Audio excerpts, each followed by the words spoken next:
2026 meeting, the regular meeting of the Irvine City Council.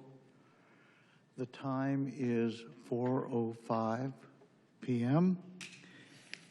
And at this time, I'm going to ask the city clerk to first call the roll. Councilmember Carroll.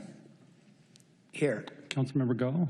Here. Councilmember Liu. Yes. Councilmember Martinez Franco. Here.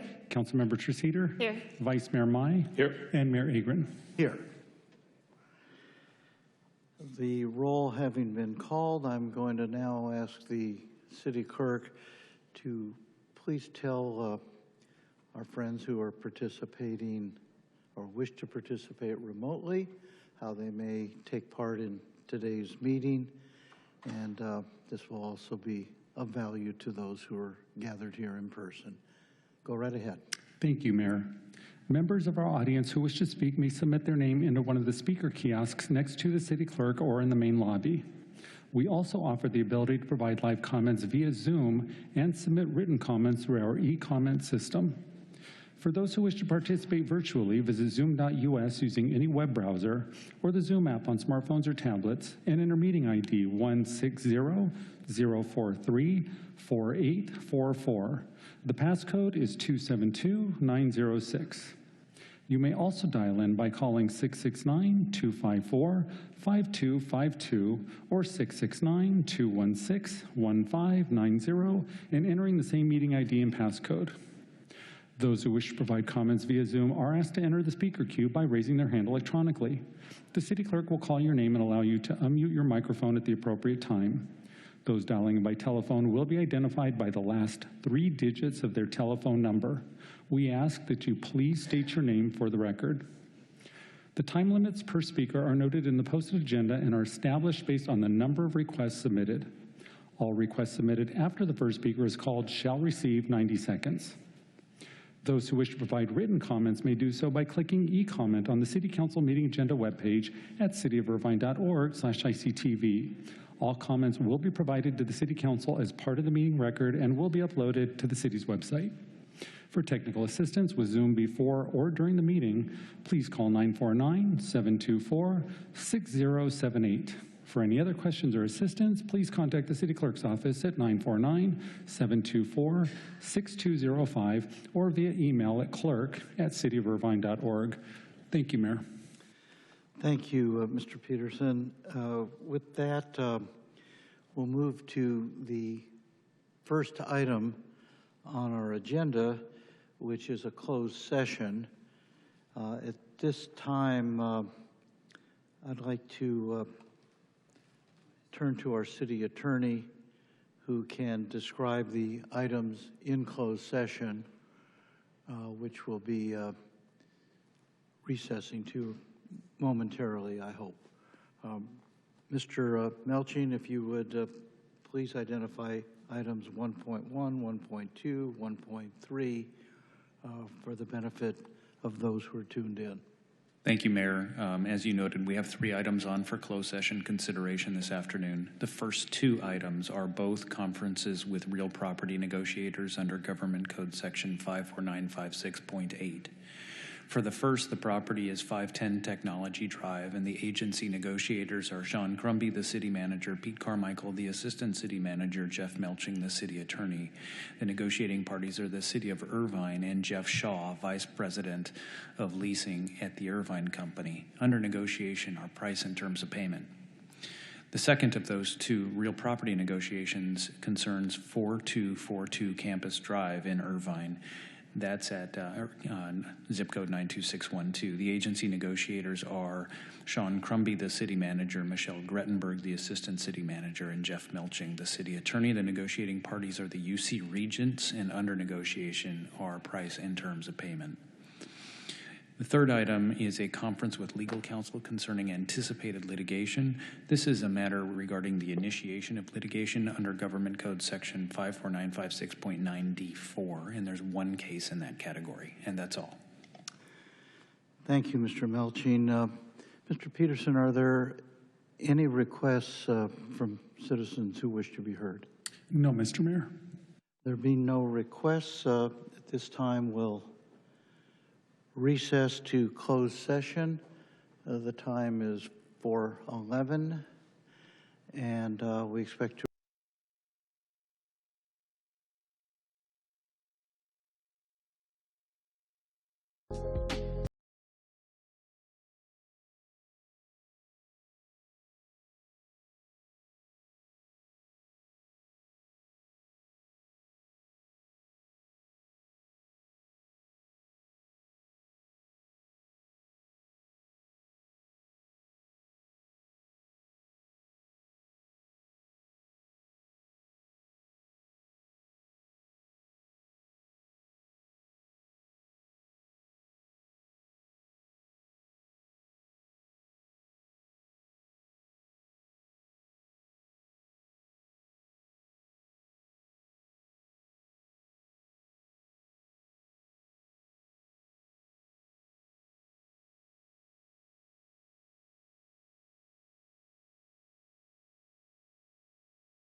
order. The time is 5:20 p.m. The City Council has been in closed session for a little bit more than an hour. At this time, I'll turn to our City Attorney, Mr. Jeff Melching.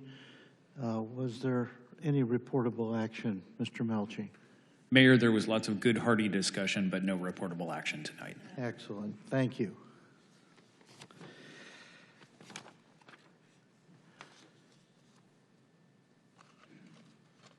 That takes us to the balance of our agenda, but before doing that, I think it might be useful to have the city clerk once again let those folks who may be tuning in remotely understand how they might participate in tonight's meeting. With that, I'll ask our city clerk to repeat that instruction if you could. Thank you, Mayor.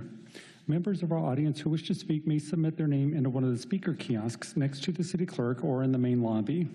We also offer the ability to provide live comments via Zoom and submit written comments through our e-comment system.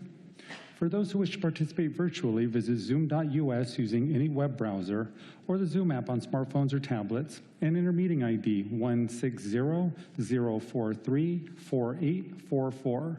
The passcode is 272906.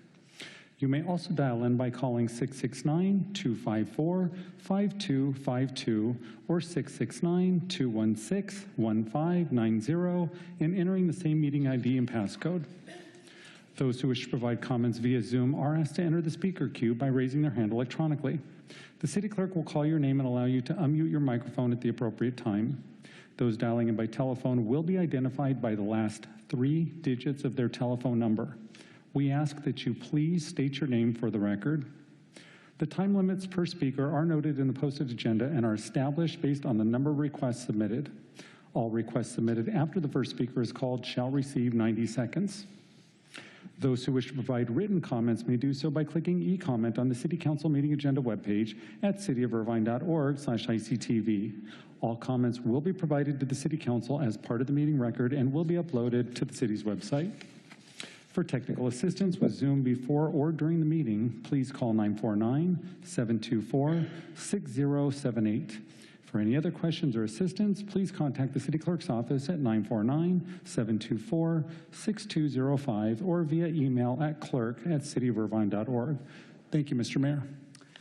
Thank you. At this time, I'd like to turn to Council Member Betty Martinez-Franco, who will lead us tonight in the Pledge of Allegiance. Please rise.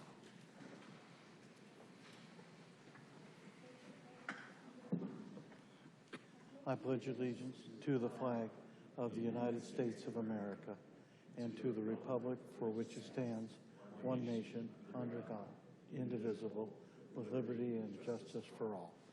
Please remain standing if you would. I'd like to, at this time, introduce our invocation, which is kind of a special one tonight. It's an interfaith invocation.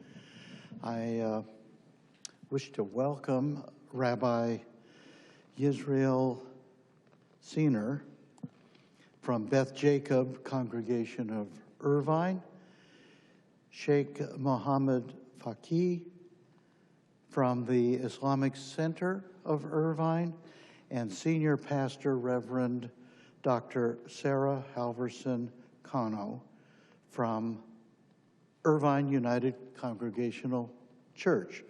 Please, all of you, come forward, and we look forward to this invocation. Please go right ahead. I trust you all rehearsed a little bit. The Spirit of God is with us. All right. Go right ahead. Thank you very much.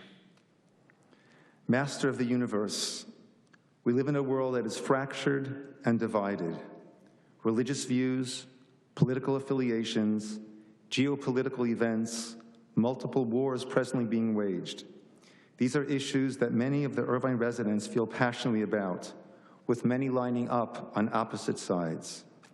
These passions often spill over into our day-to-day dealings on our streets, sometimes with pleasant encounters, and sometimes with curses and threats.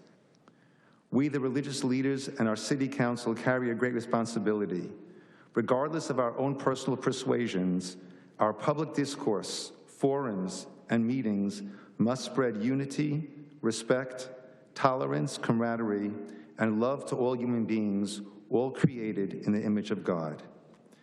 May the Master of the universe grant us all the wisdom and understanding to stay far away from national and international issues that we can't impact and only bring out friction amongst Irvine residents, and instead focus on issues that pertain to our wonderful city and its wide and diverse range of residents. I will paraphrase a prayer that we say every Sabbath at Beth Jacob. God Almighty, graciously accept with mercy our prayer for our country, our state, and our city of Irvine. Pour out your blessing onto its leaders, officers, and officials who work faithfully for the public good. Sustain and protect them, and put into their heart and the hearts of all their counselors compassion to do good. Teach them and enlighten them so that peace, tranquility, happiness, and freedom will be the focus of our meetings and forums. God of all that lives, please bestow your spirit on all the inhabitants of our land and plant love, fellowship, peace, respect, and friendship between the different communities and faiths that comprise our great city. Uproot hate, prejudice, animosity, jealousy, and strife in order that only fellowship, friendship, and liberty will rest amongst us, and let us all say, amen.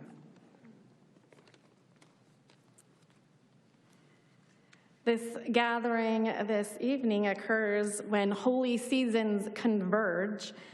We are in the season of Lent, our Christian tradition. We know that the holy month of Ramadan has just ended. We've experienced the spring equinox when earth traditions celebrate the turning of seasons. The Druids observe Alban Alir, and Baha'is New Year, Nowruz.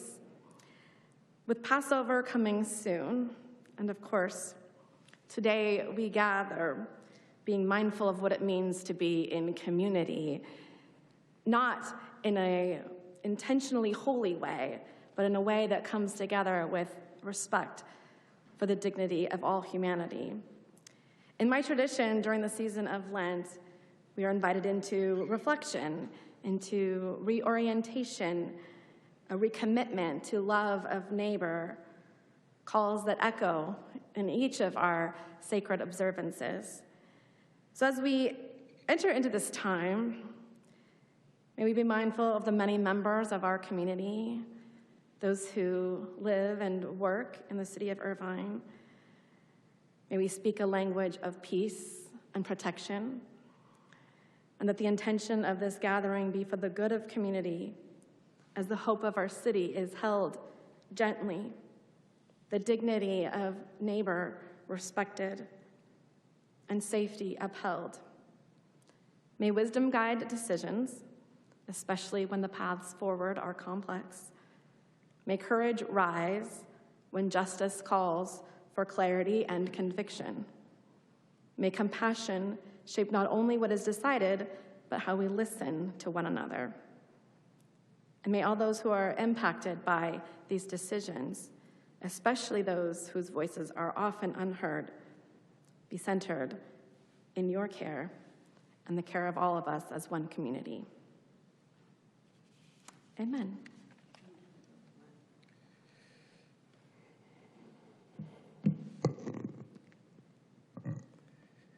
Peace be upon you all.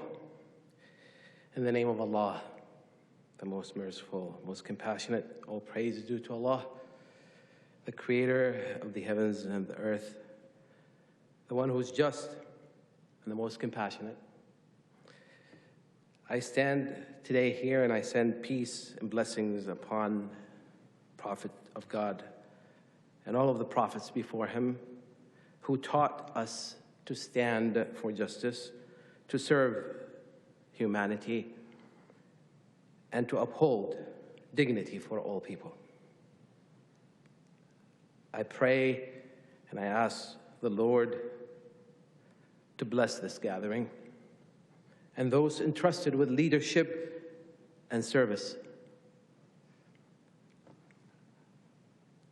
I ask the Lord to grant them wisdom in their decisions, as well as sincerity in their intentions and fairness in their actions.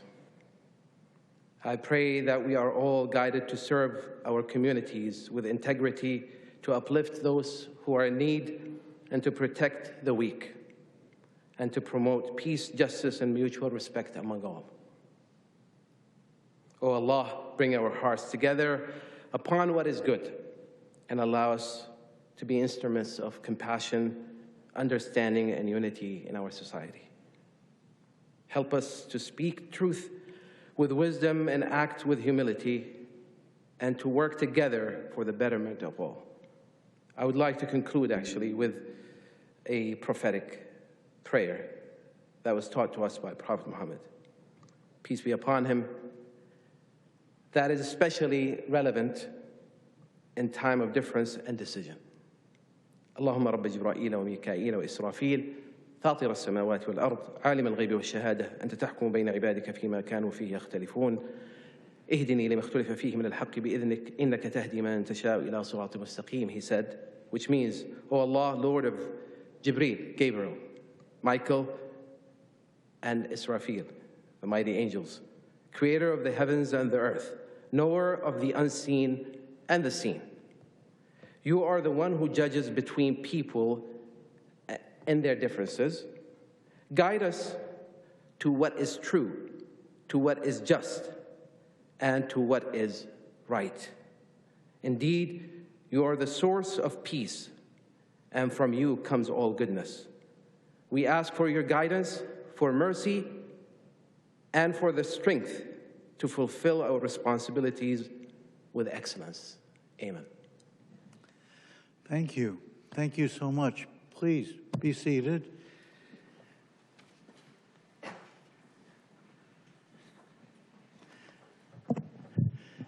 This interfaith invocation is indeed uplifting and emblematic of what we've managed to do here in the city of Irvine through a lot of hard work with a lot of individuals participating, building this city of remarkable diversity and integration, where we live in what is for most municipalities just remarkable harmony. And your underscoring of that this evening is deeply appreciated. Thank you so much for being here tonight.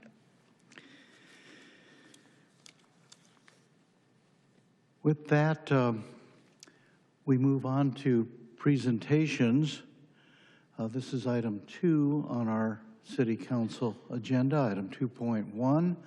Would the clerk please identify this item by subject. Thank you, Mayor. Our presentation this evening is a proclamation recognizing April 12th through the 18th of 2026 as National Public Safety Telecommunicators Week. Thank you. Do we have any requests for public comments on this item? We do not, Mayor. All right. At this time, I'd like to actually call for a motion to approve the proclamation, if we could, and then we'll have an actual presentation. With that, Second. Councilmember Liu, did you move to approve the proclamation? Yes, I move to approve the proclamation. And that was seconded by Vice Mayor James Mai. Would the clerk please call the roll? Councilmember Carroll. Yes. Councilmember Go. Yes. Councilmember Liu. Yes. Councilmember Martinez Franco. Yes. Councilmember Treseder. Yes. Vice Mayor Mai. Yes. And Mayor Agron. Yes. Carry 7-0. Thank you all. At this time, this calls for me to just step down to the podium and we can enjoy the balance of the presentation.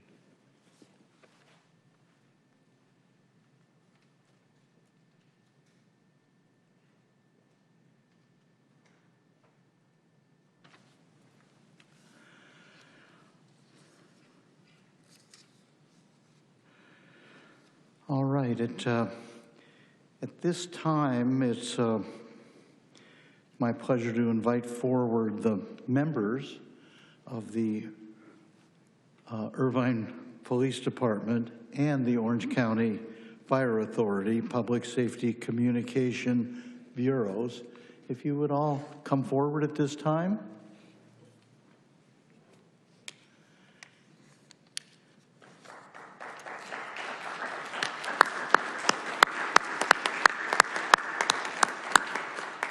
Welcome. All right, I have a little bit of a script here that I need to work through, and then we can close out the festivities. The Irvine Police Department and Orange County Fire Authority's dispatchers are the community's first point of contact when police, fire, and medical emergencies occur. This is an important point, that you folks are among the first who have to handle a situation that's perhaps one of the worst moments in people's lives. And you are deeply dedicated, I know, to,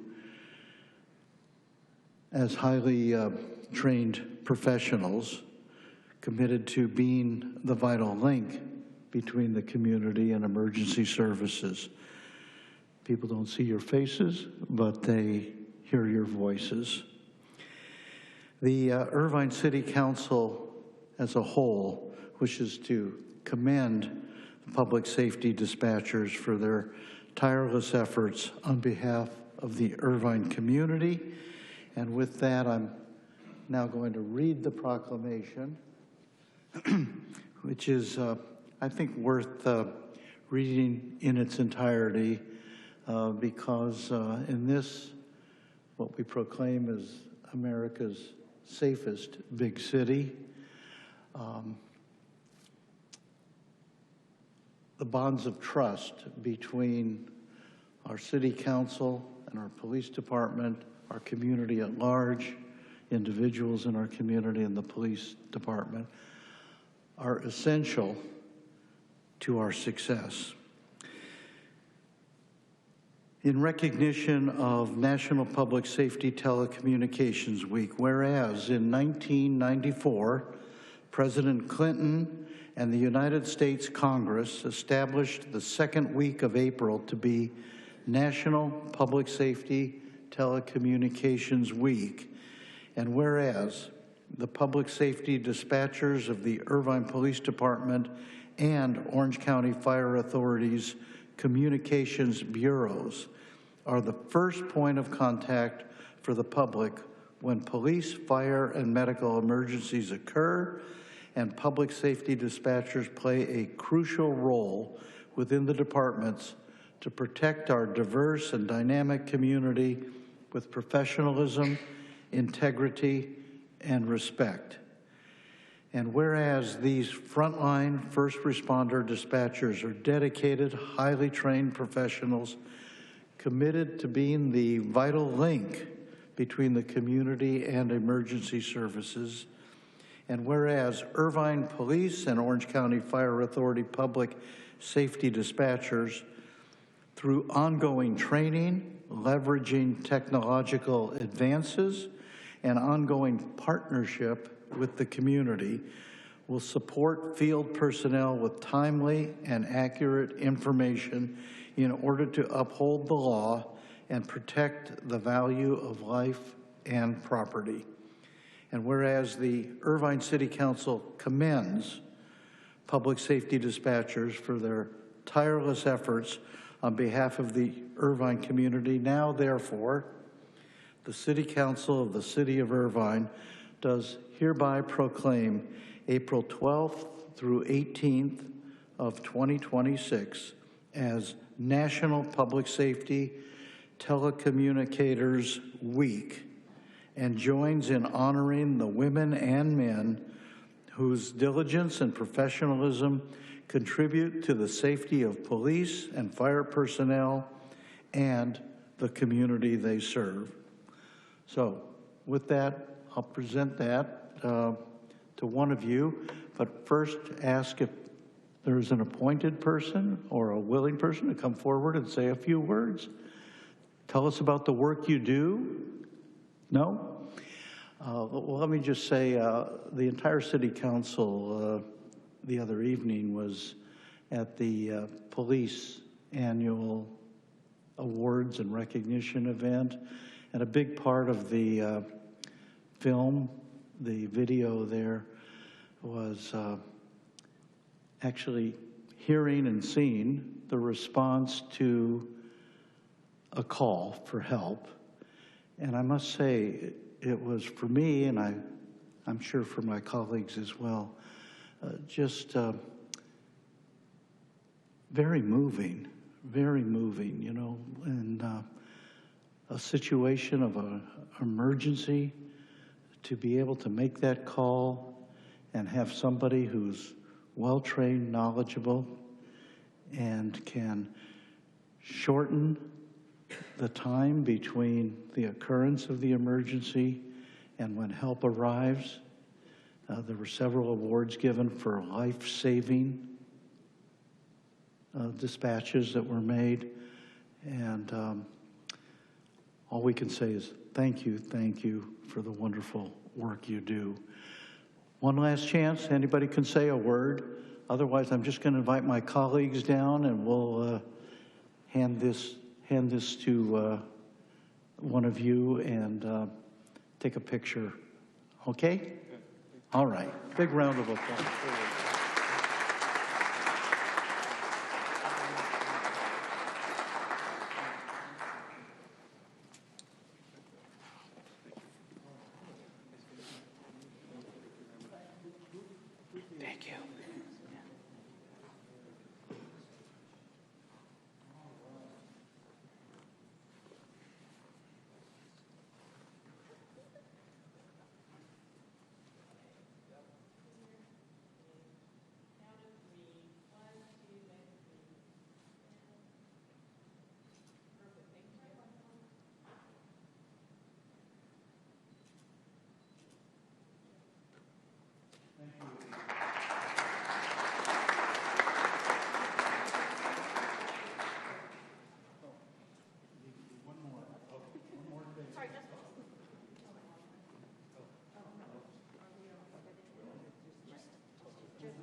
Thank you all very, very much. All right.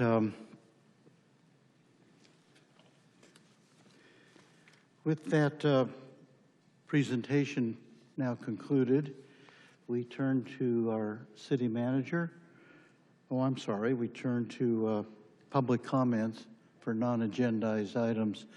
This is an opportunity in our agenda for members of the public to come forward and speak to items not on the agenda, items that may be of general interest or specific interest and relate somehow to jurisdictional matters for the city. And with that, we are happy to call upon folks, and depending on how many we have by way of requests, give whatever time we can for those individuals to be heard. With that, Mr. Peterson, how many requests do we have for public comments for non-agendized items?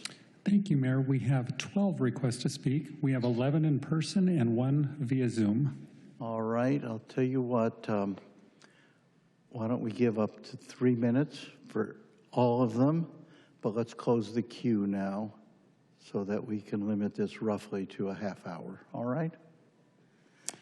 Thank you, Mayor. If I could call forward John L. Britton, Susan Sayer, Daryl Gale, Maxim E., and Jamie Acklander. And we'll start with Mr. L. Britton. Welcome, sir. Mayor, Council, pleasure to see you guys again. Wish we wouldn't have to keep meeting like this, though. I was at the Planning Commission meeting last week talking about Oak Creek. A week before that, I was at an Irvine company discussion about this 50-acre park. I have never seen a more dishonest discussion in my entire life about a subject. A year ago, we were talking about the Oak Creek Village, and now we're talking about a 50-acre nature park. Nobody in the Planning Commission meeting even would discuss the Oak Creek Village, which is tied to the hip of this 50-acre park. The Irvine company the week before was discussing the 50-acre park and the Oak Creek Village. Nobody in the Planning Commission meeting has a clue that if they approve a use change from a golf course to a 50-acre park, that is a tacit approval for the Oak Creek Village. And that is completely dishonest, in my opinion. A change of use for this golf course to a nature park is fine, but it's not a 50-acre park. It would be a almost 200-acre park. And if the Irvine company doesn't want to be in the golf course business, that's fine, turn it into a park. And frankly, it wouldn't even take much to turn it into a park. You already have, fairways that are meadows. You just don't mow them as often. Grass grows up. You already have walkways, which are cart paths, so those are nature paths through the park. You already have water features. You've got creeks, you've got lakes. You wouldn't have to do anything. It's already got irrigation. You'd mow it even less than you do now. So the effort to keep it as a park would be less than it is to a golf course because you're not hitting golf balls anymore. But the idea of a change of use from this golf course to a 50-acre park is completely dishonest. And to say in the meeting with all the planning commissioners that it was not going to affect 88-1 is an absolute lie, because it does. If you destroy this golf course and put a 50-acre park in place, then you are giving tacit approval to build Oak Creek Village. And then you're talking about multi-million-dollar homes on this property, and that violates 88-1. And less than a year ago, we were talking about putting that to a ballot initiative. And now we're talking about trying to rezone it. You guys dropped the ballot initiative in January. We were going to pick that up. It got tabled.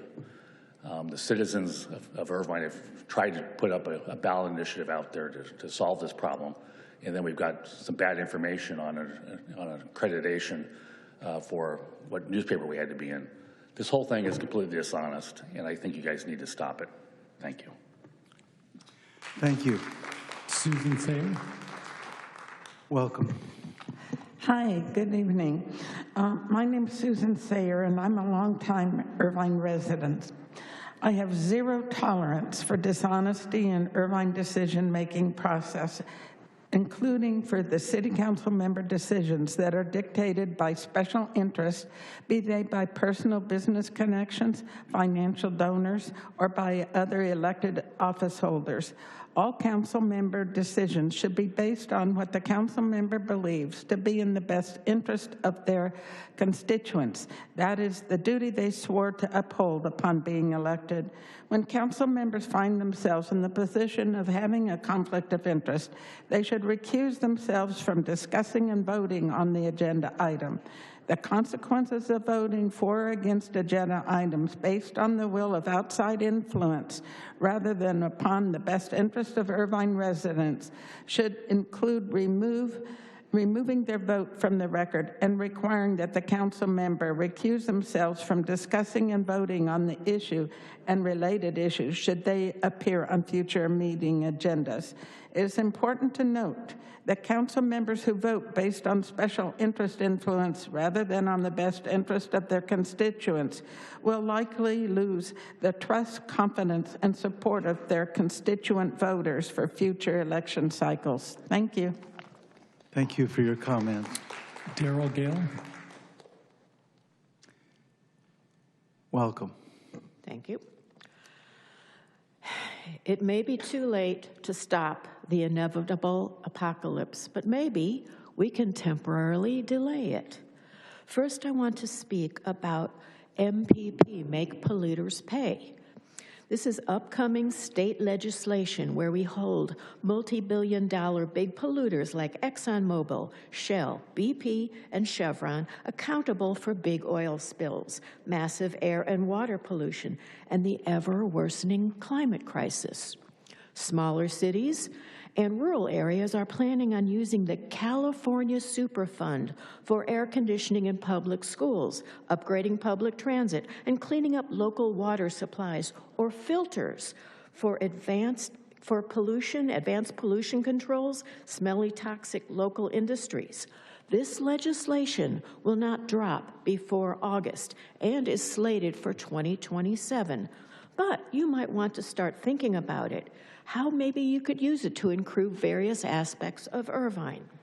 My other topic is, because of your location, you are way too close to the Edison radioactive beach dump. That's the next step. You're looking at a perfect storm of sea level rise, hydrogen explosions, corroded metal canisters, tsunamis, earthquakes, and in the news lately, we have really been discussing terrorist drone attacks. Edison and PG&E are the next step in accountability legislation. I will come back in May and talk more about Make Polluters Pay. We will have more information. We are doing town halls, petition drives all over the state because the polluters need to pay, and we all need to get behind it. Thank you. Thank you for your comments. Maxim E., and if I could also call forward Joanne Slobodian, Judith Gass, Heidi, Jason Garshfield, Holland Davenport, and Rima Nashashibi. Welcome, sir. Hello. First, I want to say many good things and inspiring things were said during the State of the City address on March 10th. I was here in the audience. However, I want to share my deep disappointment with Planning Commission vote about the nature park in the Center City open space. At first, a nature park sounds like a good idea, but everyone in this room knows the Irvine company plans to build houses on this land.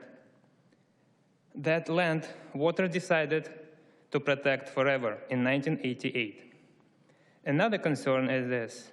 Many residents spend a lot of time working hard, collecting thousands of signatures for a ballot initiative, so voters could decide the future of this land. Today, many of those people feel sad and disappointed because the initiative process was challenged. And everyone here in this room knows why the Irvine company send that legal letter. People simply want the opportunity to vote. I have followed this issue since May 2025, and I noticed that something interesting.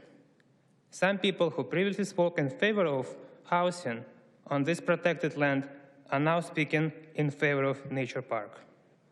I think this is something worth to think about. And if I remember correctly, this city council voted 7-0 to bring this issue back to the ballot so people can vote on this. So maybe it's time to keep that promise. Thank you. Thank you for your comments. You're very welcome. Joanne Slobodian. Welcome. Hey, everyone. Thank Welcome. you so much. Appreciate it. I'm Joanne with Protect Irvine Open Space. We represent residents who want to protect Oak Creek, and our goal is simple: let the voters decide. You already agreed with that. In July, you voted 7-0 to bring this to the people. In August, ballot options were created. Then it was tabled with the decision to bring it back in early 2026. You guys, it's March. Where's the ballot? Instead, you are preparing to vote on rezoning on April 14th. And between now and then, you need to fully understand what this actually does, because this already moved forward once based on incomplete information. At the Planning Commission, a brand new commission, first meeting ever, relied on staff and legal, and the answers they received were not complete. I hope you guys have a chance to watch it. It was actually disgraceful. That led to a 7-0 vote. Please do not repeat that. These issues happened because they did not fully understand what they were voting on, and you have the opportunity to make sure that does not happen again. The option to continue the item was not presented. Questions about the easement were not clearly answered. They were told Resolution 88-1 would not be affected.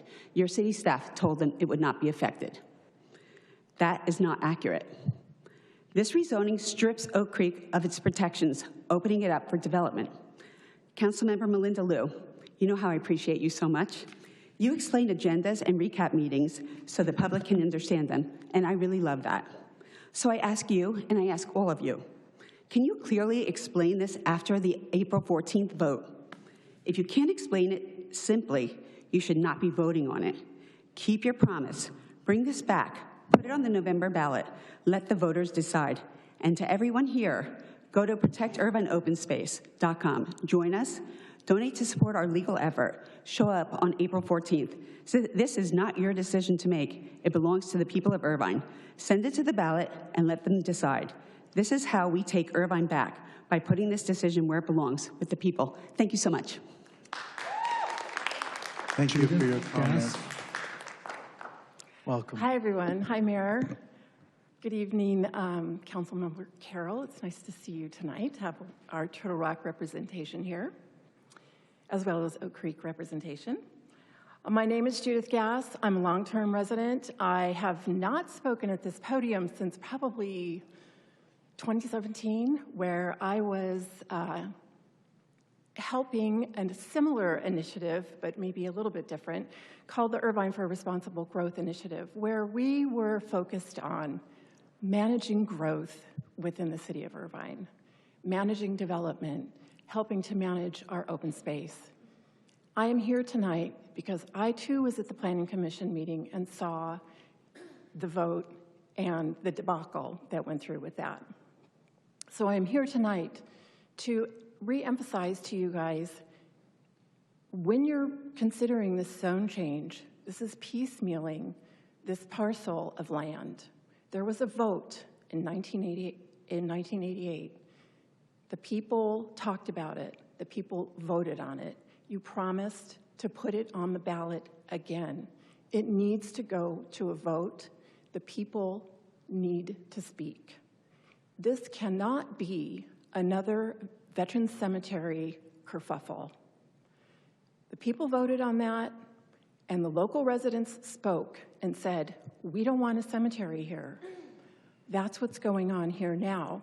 You have residents living in the community surrounding Oak Creek Golf Course who say, we want those promises kept. You need to support the communities and the voters in this initiative. So please, when you're considering this zone amendment, deny it when it comes up on the ballot on your agenda for the 14th, and reinitiate the agenda item to put protecting our open space on the agenda. Thank you.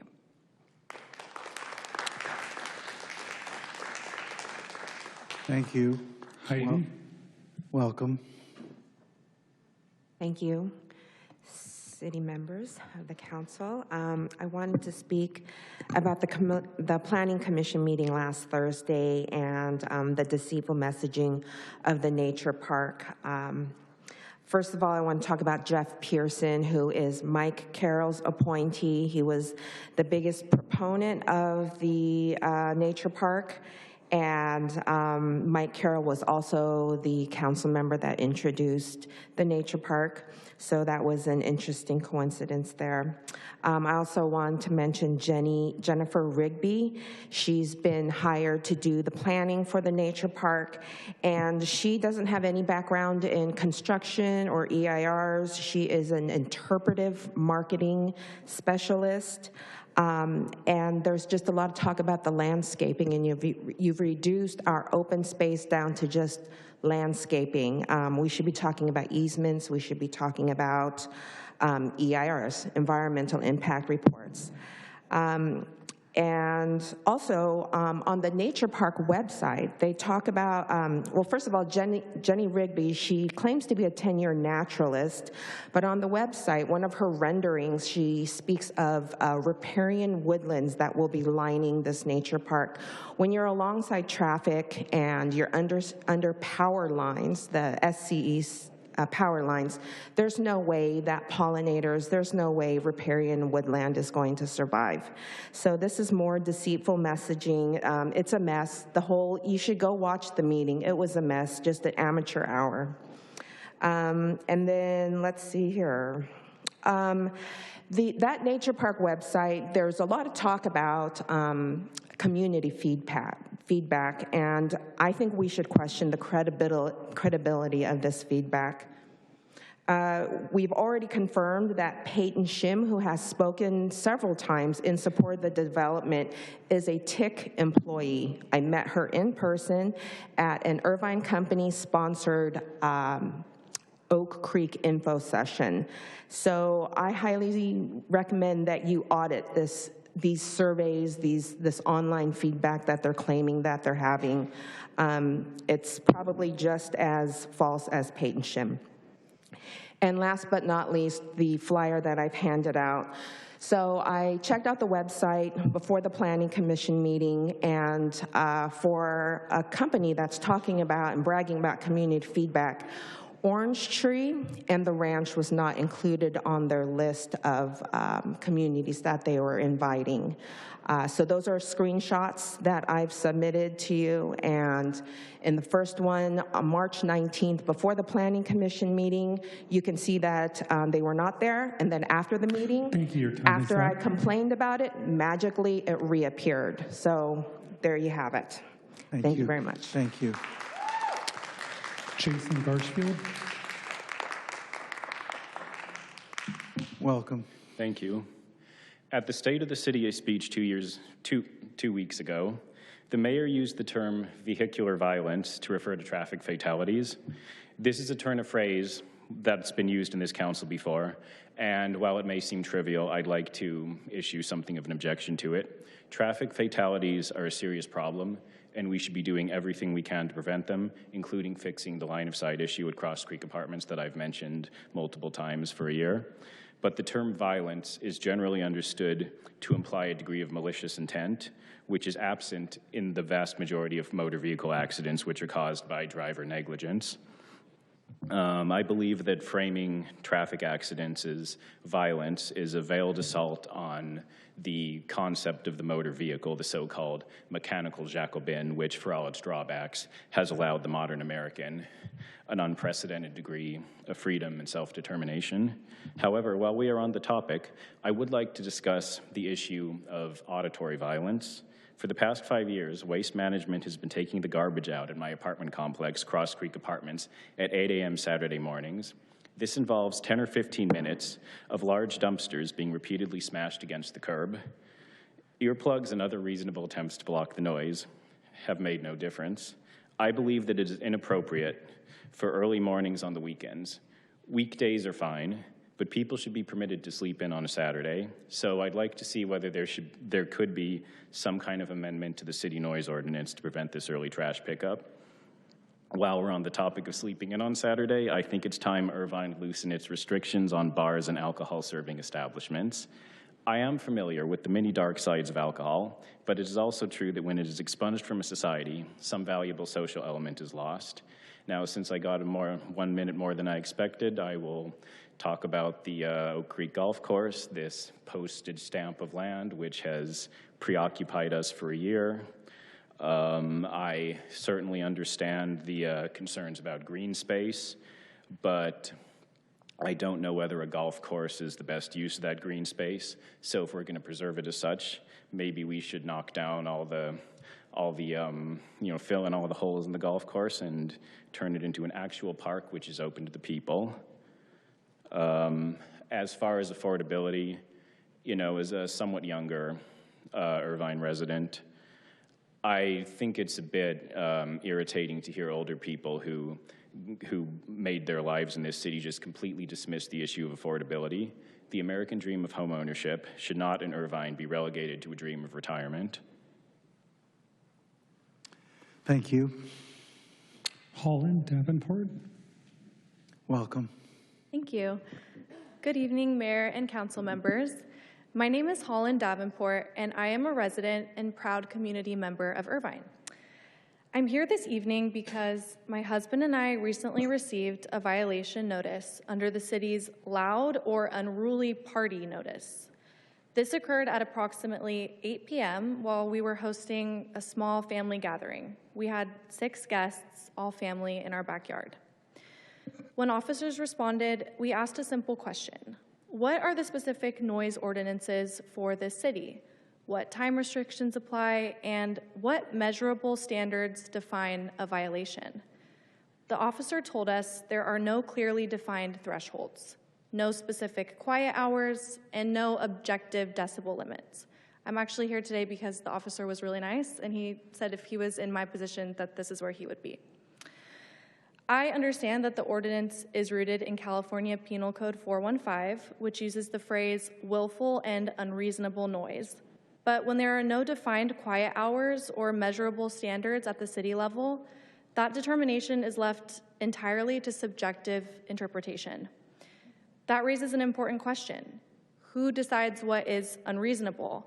And how can residents confidently comply with a standard that isn't clearly defined?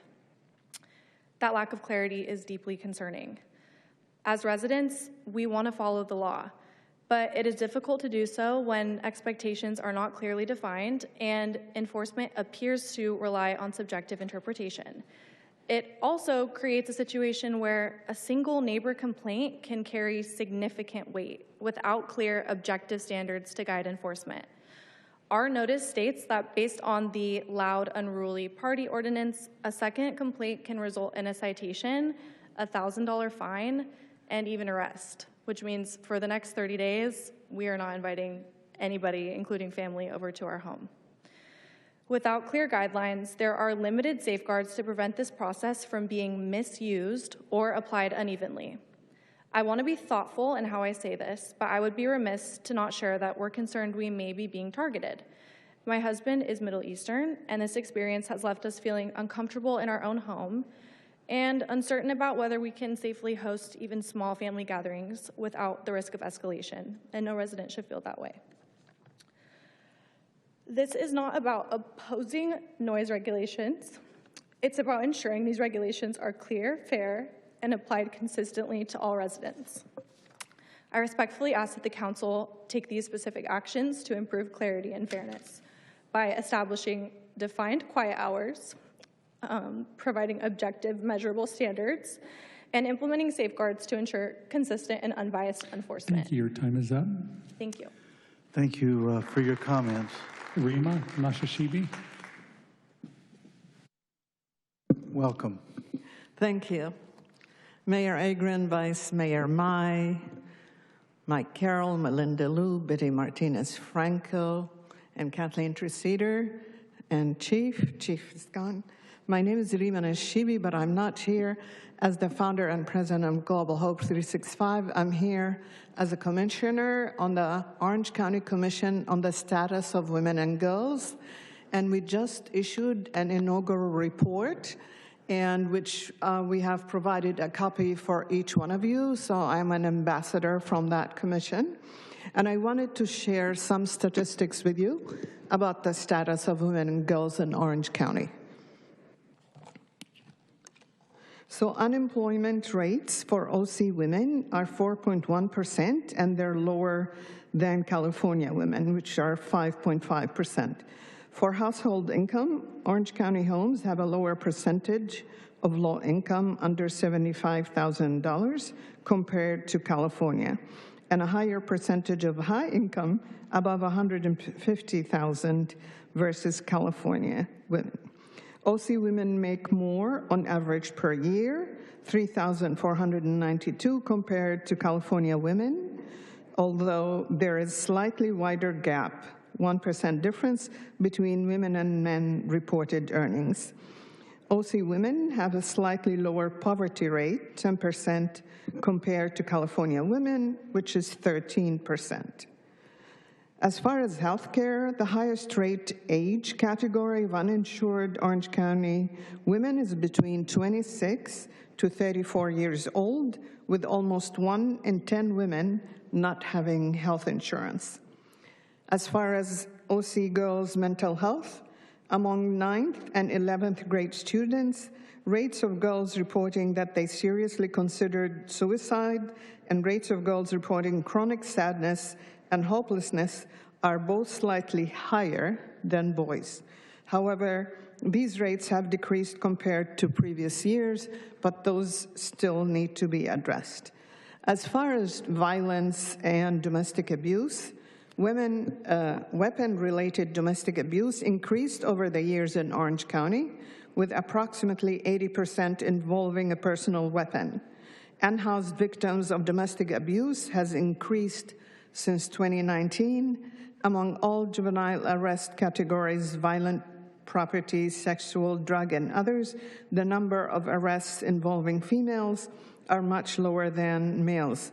Females are most involved with violent and property crimes. So in conclusion, women and girls are central to Orange County's economic vitality, workforce strength, and family stability. Did you finish? Yes, that's fine. Thank you. And I was looking at this publication as you were speaking.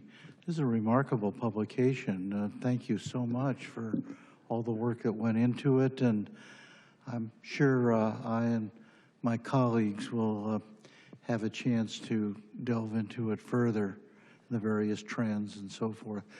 And I want to just take this opportunity to thank you personally for all of your work in this important, vital field.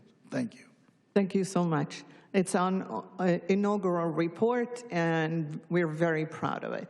Well, we're working on another project at this time, and you'll see me again soon. Thank you so much. Thank you.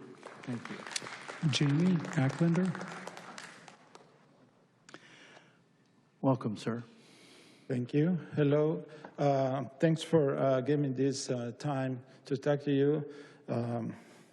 Mr. Larry Argan, I saw you many times in the emails. That's the first time I see you in person, and I kind of, but I will move on. Do I measure up? Well, I don't think I'm going to fade out right now, but welcome. You know, thank you. When I was working on this building, I saw this Irvine ranked #2 in the screen, park system in the nation by trust for public land, which is great. You know, that's another reason that we moved on the school system, another reason that we moved with my family about 20 years ago. But I want to tell you that I was a little bit disappointed.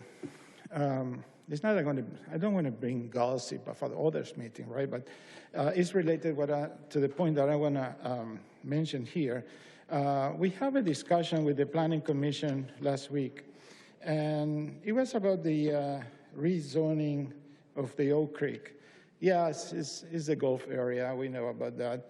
And I got this, they sent by email from the Irvine company, and they talk about this park, and they say also the other outcome, it's a plan for approximately 5,000 high-density apartments approved today under the city general plan. I like the parks. I think it's a great idea. We are number 2, we should be number 1, but not at expense of bringing high-density stuff to the city. And I want to quickly just mention a few points, just for the records. That is this. Number 1, the Irvine company plans to build 5,000 units in the Orange Creek area. Is, as I did a study with some legal guys, it's illegal according to some agreement that we have. Is called 88-1. And that is point number 2, why the city of Irvine is even considering such proposal as a risk of legal consequence. The other thing is not housing that they're going to be for low income. TIC doesn't do anything that is low income. Try to rent an apartment in one of the multiple, Irvine company things. And the most important thing in my is that the Irvine company, did they do a study of with the police, with the fire department, schools? Orange Tree doesn't have schools. Los Olivos doesn't have schools. Just finish your thought. Are you done? Yeah, that was the point that I wanted to bring here, if it's understood. Yes. Thank you very much for your comments. Thank you. Our next speaker is Eric Nishanian. Mr. Nishanian, you may unmute your mic. Thank you very much. I have an image or material that I'd like to have put up. Thank you. Thank you. It's up. Okay. Vice Mayor James Mai, your slogan about people over politics is very naive. When you have more than 2 people, you have politics. So you don't have politics unless you have people. Are you trying to get rid of the people? This article here is one of 3 by the Irvine Watchdog, an outfit by Planning Commissioner Brenda Lynn's outfit, news outfit. She's the commissioner of Betty Franco. And it suggests that William Goh is going to run for mayor. Well, it also talks about how certain council members appointed people that are running for office to commissioner right before the last election.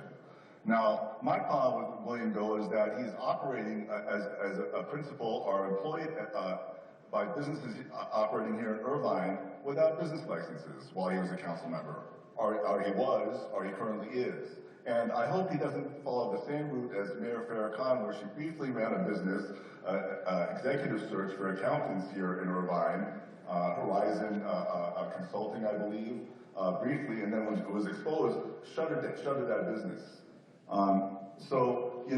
Going to Planning Commissioner Brenda Lynn, she she's a serial commissioner.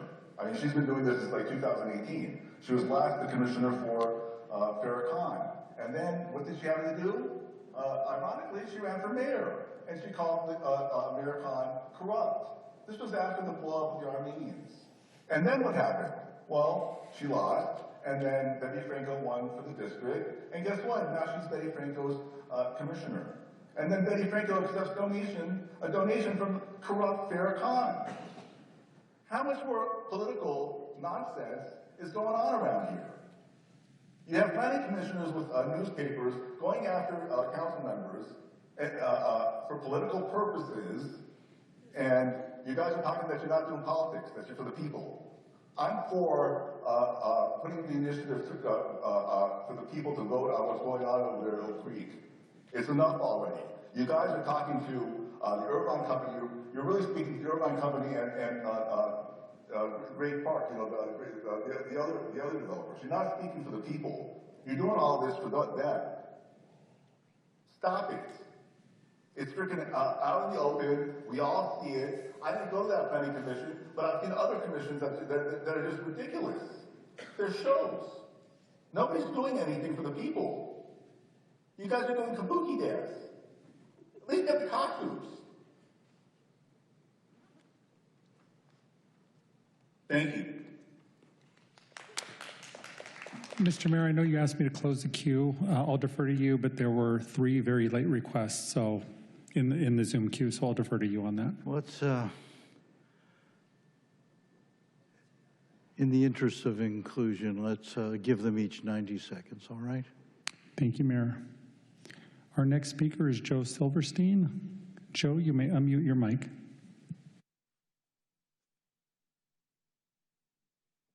Yeah, hello, Counselor. Are you able to hear me? We can hear you. Yeah, so I'm curious when we're going to focus on deporting these shit-skin nigger apes, because they've absolutely ruined this beautiful country. I mean, these niggers and beaners and faggots. Mayor, could you mute that, Carl? Carl, this is not within the jurisdiction of the city of Irvine. It's not appropriate.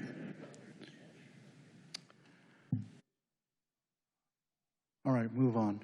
Our next speaker is Dylan Roof. Dylan, you may unmute your mic.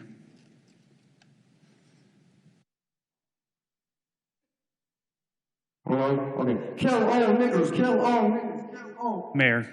Yes, I understand. Move on to the last one, please. Thank you. The last one is Alice McNally. Alice, you may unmute your mic. Good evening.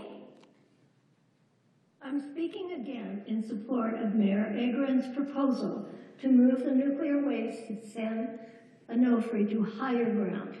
It is the responsibility of every level of government, including local jurisdiction, to protect its citizens. That means the City Council. Explore your options, take action, enlist others, and develop a plan to move the nuclear waste to a safer storage configuration on higher ground until the federal government can take possession of it. Don't leave this to other established groups. Don't ignore the mayor's call to action. Don't let it be forgotten. No help is coming. Thank you. And that is all, Mayor. Thank you. That concludes the public comment on non-agendized items for this evening. We thank the various commenters. At this time, we'll move on to the city manager's report. Mr. Sean Crumby, our city manager, do you have a report for us this evening? Just one update for tonight, Mayor. Our esteemed police chief, Mike Kent, is going to provide a brief update on immigration. Thank you, City Manager Crumby. Good evening, Mayor, City Council. Just a quick update on Immigration Border Patrol enforcement. We have not had any incidents since the last incident that was reported, which occurred back in February 18th. Since then, we have none. Thank you. That concludes your report, Mr. Crumby? That's it tonight. Thank you, Mayor. All right. With that, we'll move on to announcements. This is an opportunity for council members, for me as well, to make announcements or committee reports or individual council reports. These are intended to be very brief. I've been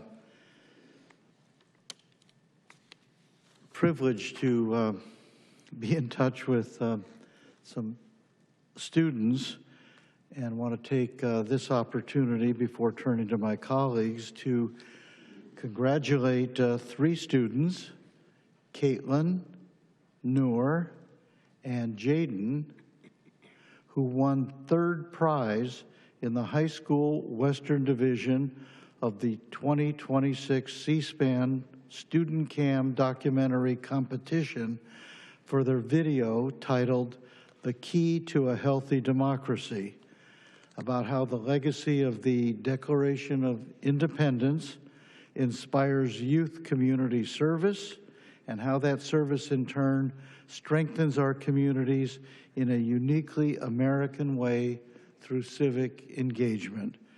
to view the complete list of all 150 winning entries. And again, they won third prize out of 150 entries. In the Student Cam 2026 competition, visit StudentCam, C-A-M, studentcam.org.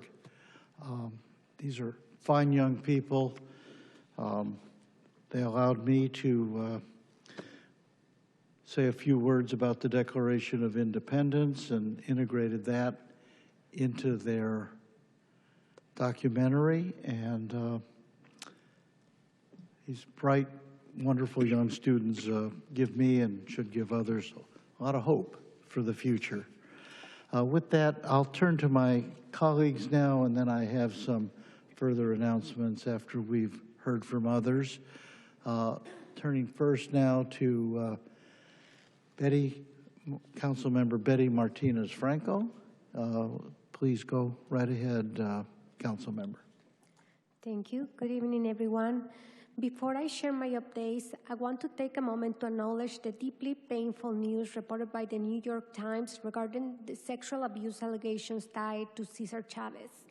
For many of us, this is devastating.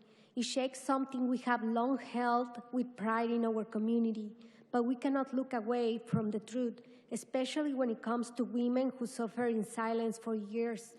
Their voices deserve to be heard.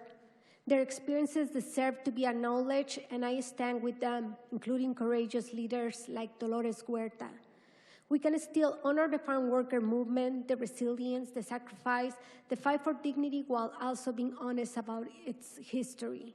That is why I will be supporting a city proclamation to rename Cesar Chavez to Farm Workers' Day, because this moment calls on us to center the workers, the families, and especially the women whose stories must never again be overlooked. So stay tuned for that. Next slide.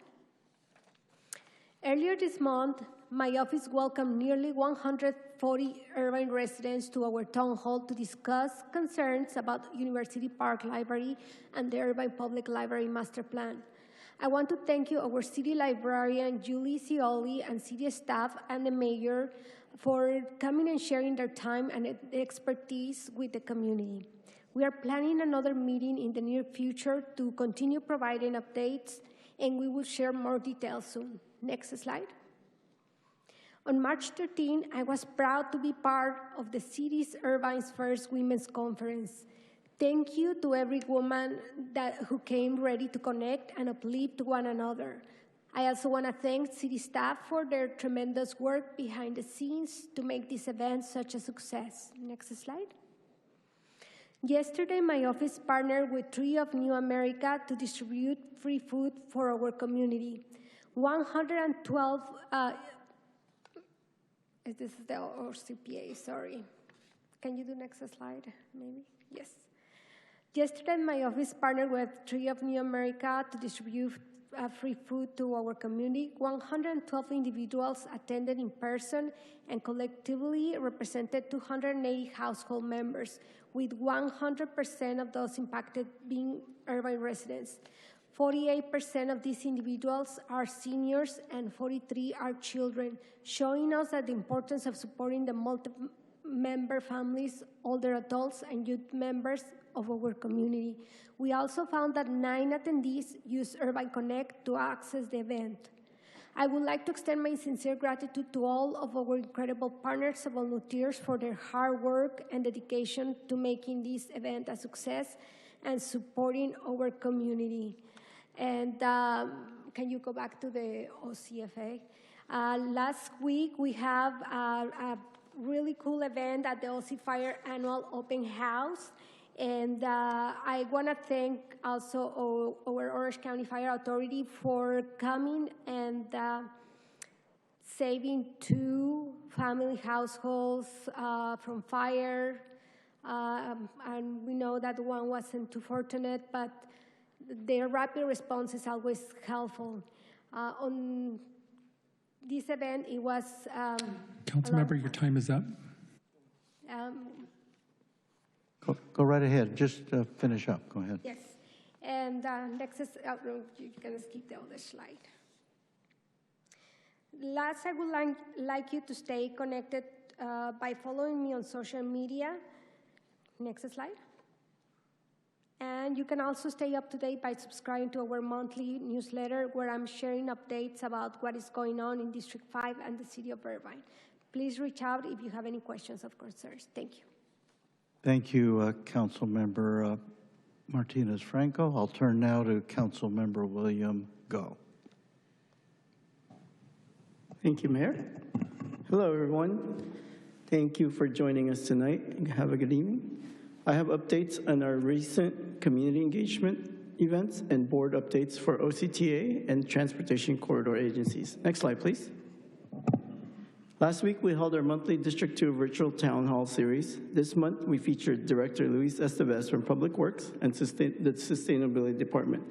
Director Estevez discussed projects, update on Jeffrey Open Space Trail, pedestrian footbridge, Irvine Fieldhouse, and the Great Park build-out. District 2 residents were able to ask questions and raise concerns regarding ongoing projects across the city. Next slide, please. Yesterday, I also attended the Great Park Library Planning Community meeting, where the community was able to ask questions and receive an update timeline for the library. Thank you all, District 2 residents who attended the meeting. If you missed this meeting and want to share your thoughts, you could join us at our next meeting, April 7th, from 6 to 7 p.m. at Civic Center West. Next slide, please. For our board updates, I want to share about OCTA and TCA. At OCTA, we strengthen accountability by directing staff to recover consultant overbillings, enhance allowance reviews, and timesheet requirements. Additionally, at OCTA, we approved the 2026 Long-Range Transportation Plan. This new plan will expand multimodal capacity, improving operations, enhancing accessibility, and adding system resilience. At TCA, we extended our partnership with Cal State University Fullerton Center of Demographic Research. The center will provide data on building footprint studies, traffic modeling, 2030 census demographic data, and more.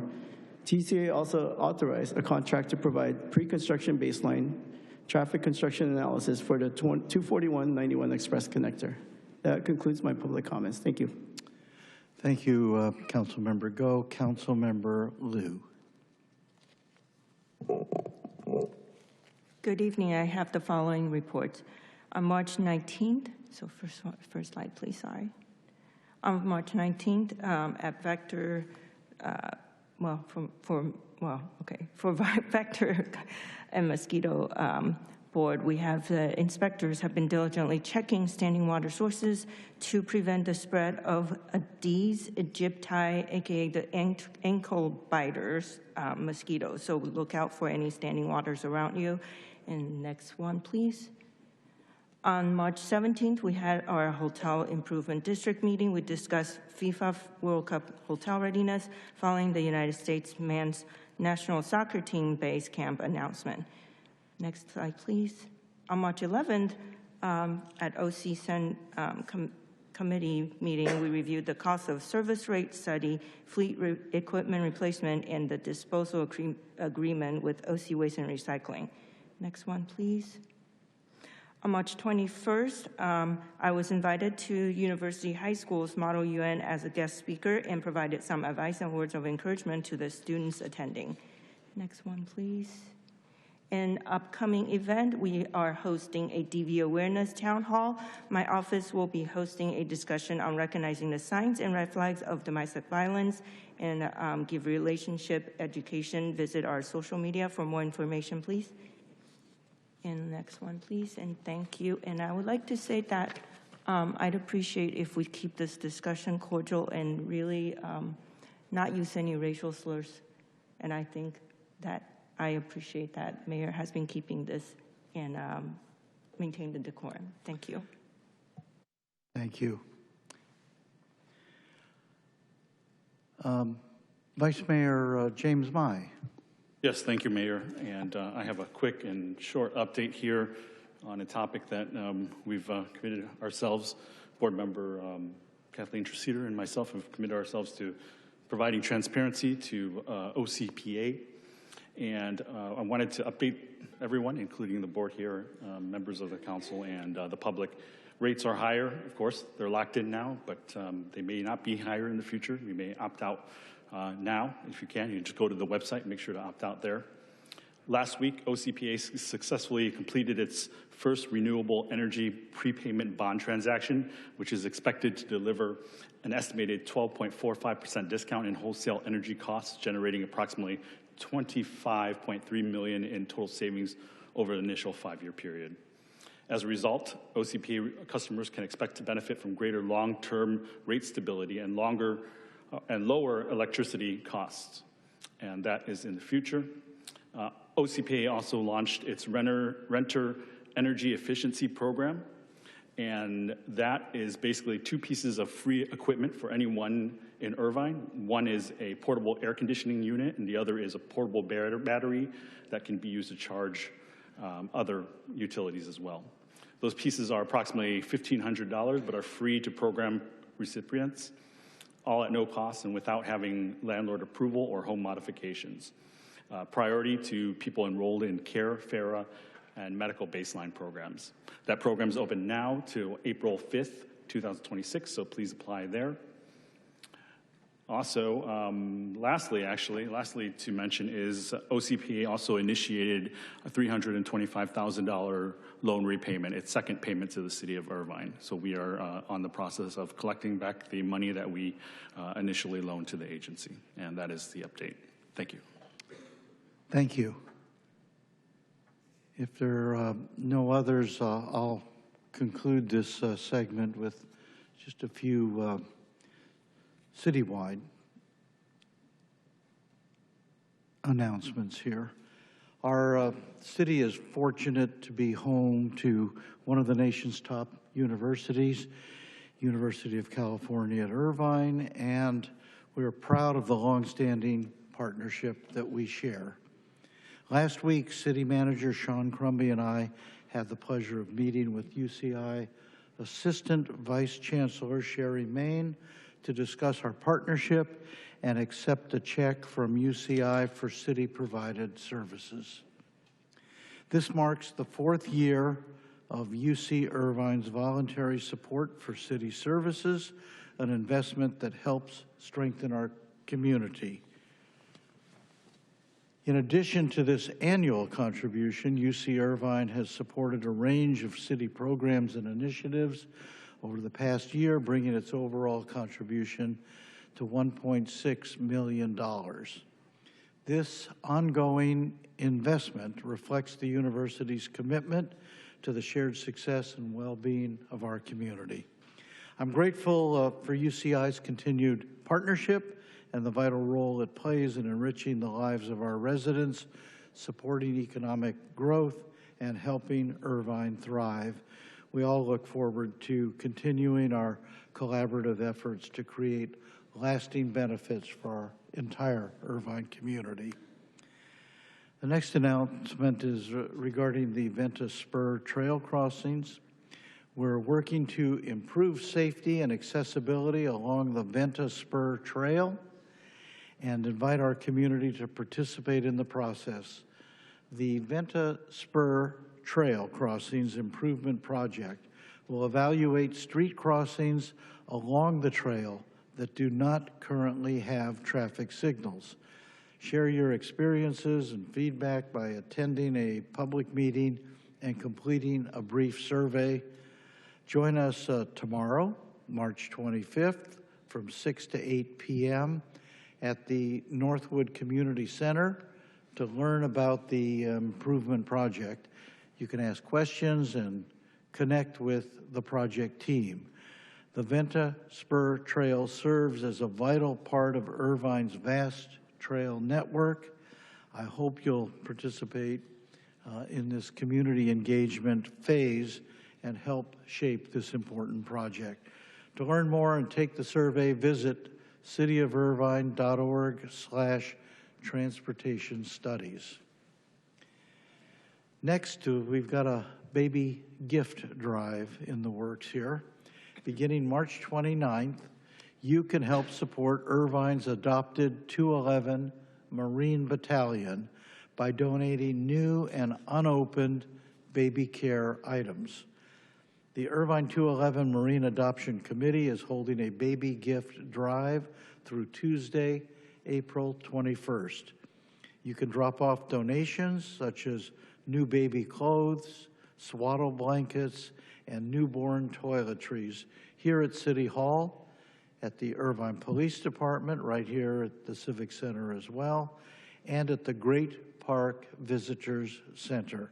All donations go to families in the 211 Marine Battalion at Camp Pendleton, making this a meaningful opportunity to show our gratitude for our military heroes and their families. For more information, visit Irvine 211 Marines.org. That's Irvine 211 Marines.org. And finally, we have an Irvine Police Department open house coming up. The Irvine Police Department will host an open house Saturday, April 11th from 10 a.m. to 2 p.m. in the Irvine Civic Center Piazza right here at City Hall. In the piazza and the adjacent parking lot. Meet police officers and view police and fire vehicles along with skill demonstrations from canine and motorcycle officers. There will also be games, opportunities to take photos, and special giveaways while supplies last. Food will be available for purchase. Parking will be available off-site, and free shuttles will be provided from Creekside High School, Colonel Bill Barber Marine Corps Memorial Park, and Free Chapel. To learn more, visit irvinepd.org. That's Irvine, the letters pd.org. And that concludes our announcements this evening. Thank you all. And we move on to additions or deletions to the agenda tonight. Mr. Crumby, are there any additions or deletions we should be aware of? None tonight, Mayor. Without any additions or deletions, we can move right on to the consent calendar. The consent calendar, which is item 3 on our agenda, and includes items 3.1 to 3.12. These consent calendar items are considered by the city manager to be routine and will be enacted by one roll call vote. There'll be no discussion of these items unless members of the city council request specific items to be removed from the consent calendar for separate consideration. I guess we could take any requests for removal right now, but we want to turn to the public in any event. Are there any requests that items be removed from the consent calendar tonight? Your request, Councilmember Martinez-Franco? Yeah, I would like to request to pull 3.7. 3.7. Thank you. That will be removed. And now we'll turn to our city clerk to ask if there are any requests for members of the public to comment on consent calendar items. Thank you, Mayor. We do have requests. We have 8 requests to speak on consent calendar items. What items are those, might I ask? For the in-person, we have 5 speakers, 3 on 3.7, 1 on 3.8, and 1 on 3.9, and then there's 3 individuals on Zoom. All right, let's take those individual commenters in the order they requested to be heard. All right? Thank you, Mayor. If I could call forward Pamela Gada A., Ibrahim A., Joanne Slobodian, and Doug Elliott. And we'll start with Pamela.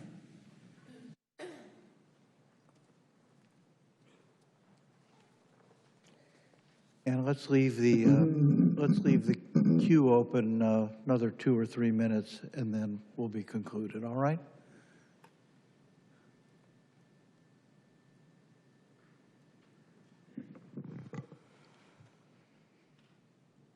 Welcome. Okay, am I ready to start? And please identify the item or items you're addressing. by number. Yes, I'll start by introducing myself. My name is Pamela. I'm an Irvine resident and have been for 10 years. Thank you and good evening, Mayor and Council members. I'm speaking regarding consent calendar item 3.7, the updated 2025 Housing Element Annual Progress Report, or APR. I have two critical concerns related to housing. First, Table 1 on page 3 shows a significant gap. There are 0 acutely low-income units and no extremely low-income units that have progressed to completion since 2022. While the city has an inclusionary housing framework, it is not effectively delivering housing for the lowest income residents, even as substantial development occurs for moderate and above moderate income categories. Page 4, Table C, notes that the city adopted a residential and residential mixed use overlay, which is capable of 57,656 new units, providing additional residential capacity. However, Table C includes a misleading statement, claiming that, quote, as the close of the 2025 reporting period, the city has not identified a shortfall in site capacity and has not rezoned any additional sites pursuant to state housing law, end quote.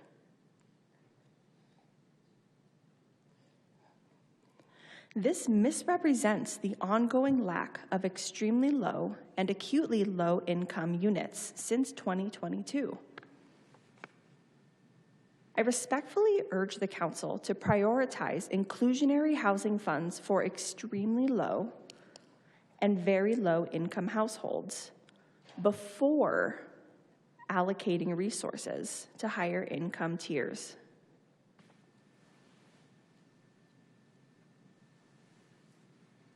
This policy refinement does not require new funding.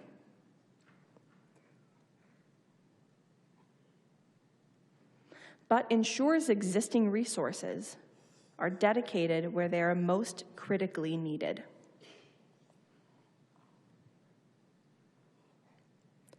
Second, the city has a long-standing housing shortfall for deaf communities. There are only 2 deaf housing properties in Los Angeles, 1 deaf senior housing property up in Northern California, 1 in Riverside, and 0 in Orange County. Irvine hosts the largest deaf educational program in Orange County. Many members of the deaf community live with their parents for much of their lives and may face homelessness when their elderly parents pass away.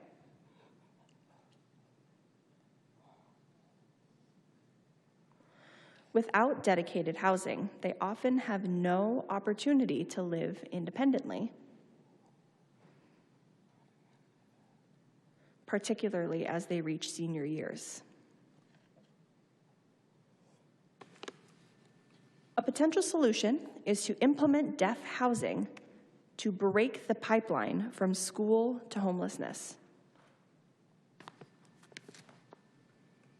which ensures essential communication access between management and tenants. This is a critical moment to address these inequities, and taking these steps will align city policy with documented housing needs and ensure resources reach those who need them the most. Thank you for your time and consideration.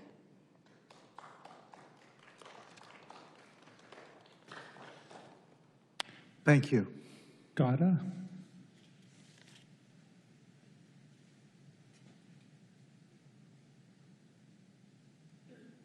Hi. I live and work, or I work in the city of Irvine, and I clean homes here.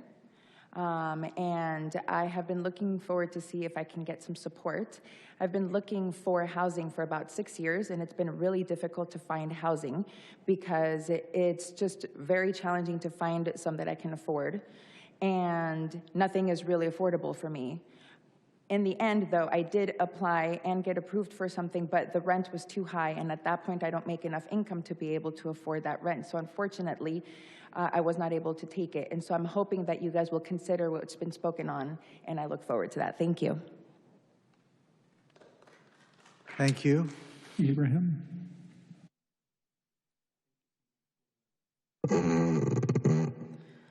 Thank you so much for having the time for me. Yes. I have the same the situation. If there's like any chance to get the chance to live in Irvine, for 6 years we tried to get any a small apartment for me and my wife, but there is no any chance. And also I'm low income, and this is my question only. Thank you so much. Thank you. Joanne Slobodian. Hi again, everyone. Hi, welcome. Thank you so much. Tonight you're reviewing the general plan. The general plan is the city's rule book for land. In that plan, Oak Creek is protected open space. That protection comes from Resolution 88-1, which voters approved. So it's simple. If you want to change protected open space in the general plan, you have to go to the voters. You already agreed with that. In July, you voted 7-0 to bring it back to the people. You were supposed to bring back a ballot. Again, you didn't. Which consent calendar item are you speaking to? 3.8, general plan.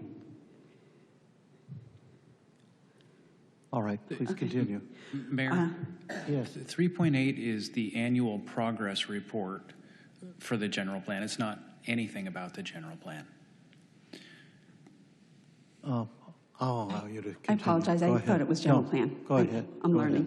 Go Thank ahead. you for having some grace. We did our part. We created a citizens initiative. We collected many signatures. Now we need you to do yours. Use our initiative. Put it on the November ballot. And there's something else in the great plan that needs to be fixed. There is a known Scrivener's error from November 2024 involving the driving range overlay. The city knows it, the Irvine company knows it, but yet it hasn't been corrected. Instead, it's being used to suggest higher density and pressure the public into choosing between bad options. Please fix the error. Follow your general plan. If it's protected in the general plan, it stays protected unless the people vote to change it. That decision belongs to the people of Irvine. And to everybody here, go to protectirvineopenspace.com. Join us, donate to support our legal fight, because together we can bring Irvine back to the people. Follow your general plan, put this on the ballot, and let the people decide. Thank you for your grace. Have a good night. Thank you. Doug Elliott. Welcome.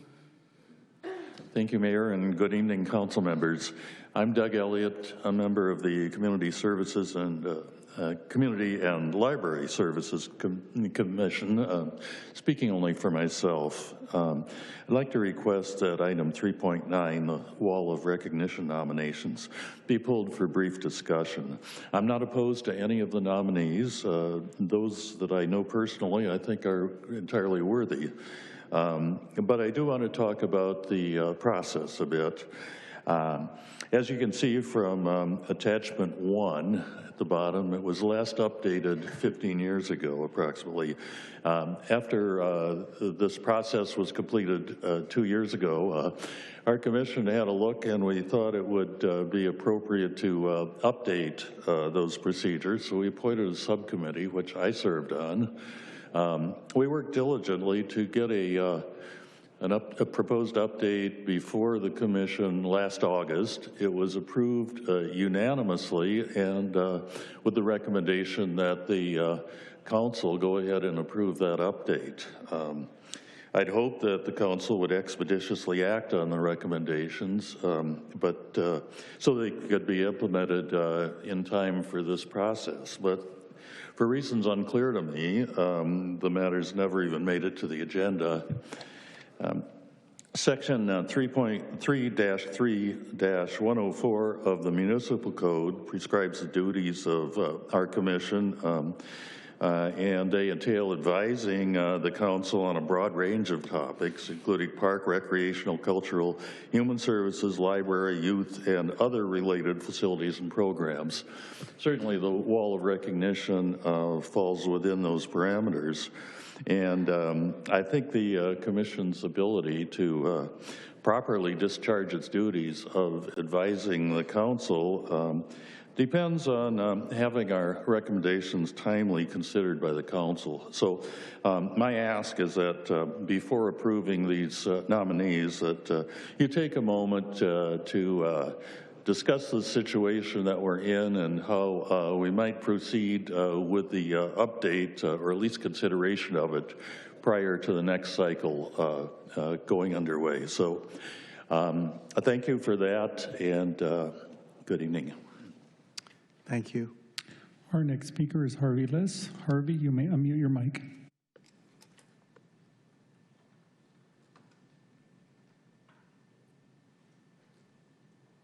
Harvey, can you hear us? Yes. I'd like to speak about Ed McNew, who was nominated for the Wall of Recognition, item 3.9. Ed was a history buff who became fascinated with Don Jose Andres Sepulveda, a leader of the Pueblo de los Angeles, who spent his summers on Rancho San Joaquin, which was a 50,000-acre ranch that Sepulveda sold to James Irvine in 1864 and became the southern portion of what is now the city of Irvine. Ed's interest in Don Sepulveda led to his dressing up in costume as Sepulveda in historical presentations for Irvine elementary school children at the Irvine Historical Museum. Also, thanks to Ed's unrelenting efforts, the city honored Sepulveda's ties to Irvine by constructing and then dedicating in 2005 Sepulveda Vista Point, a small but beautiful park, the highest point in Irvine, with magnificent views all the way to Catalina, to the San Gabriel Mountains, and the city's landmarks in between. I strongly encourage everyone to visit Sepulveda Vista Point, which is little known, at 4 Federation Way, and drive up McNew Trail to the 9-space parking lot, then walk the 400 feet up to the park and take in the incredible view. Unfortunately, Ed died in April 2 years ago at the age of 91 after complications following a fall that occurred incredibly and ironically while walking up McNew Trail. Thank you. Our next speaker is telephone number 347. 347, you may unmute your mic. Yes, this is Steve Fox. I want to talk about item 3.9, the Wall of Recognition. My issue is with Melinda Liu's nomination of Ann Hugh, spelled H-W-U. In December of 2021, Irvine Councilmember Tammy Kim steered a lucrative deal with electric vehicle chargers in the Gray Park to Casco Construction and its supplier, No-Do. Then, in the first week of October 2023, Jennifer Chang, No-Do's CEO, and Ann Hugh, No-Do's public relations officer, hosted a campaign fundraiser for Tammy Kim's campaign. It was then discovered that No-Do had no manufacturing operations in North America. Instead, its equipment, including the chargers bound for Irvine, were made overseas and assembled in Taiwan, where its corporate headquarters is located. In subsequent weeks and months, it became clear that major misrepresentations helped secure this deal. In the Great Park, we have 166 chargers, which are a far cry. We have 166 charging stations, which are among the slowest stations available and are rarely used. The city's total revenue from the EV chargers for the first 6 months of 2024 was about $6,000, a far cry from what Ann Hugh and Tammy Kim promised, which was $2 million a year in revenue. This was a fraudulent deal where Irvine lost out huge, and Tammy Kim and Ann Hugh were handsomely compensated. Melinda Liu might as well nominated Tammy Kim. Are any of these individuals being vetted? I think this list should be distributed to the residents before moving forward so we don't have people like Ann Hugh on our wall of recognition. We should have a set of standards for people on this wall. Otherwise, people that are truly deserving will be severely And that is all, Mr. Mayor. Thank you. Thank you for the public comments on the consent calendar items. Mr. Peterson, Councilmember Martinez-Franco withdrew which item? I believe it was 3.7. It was 3.7. All right.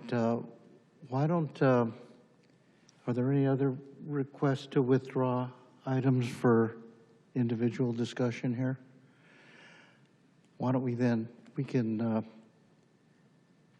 move the balance of the consent calendar right now. Why don't we do that then, having removed 3.7? Would the,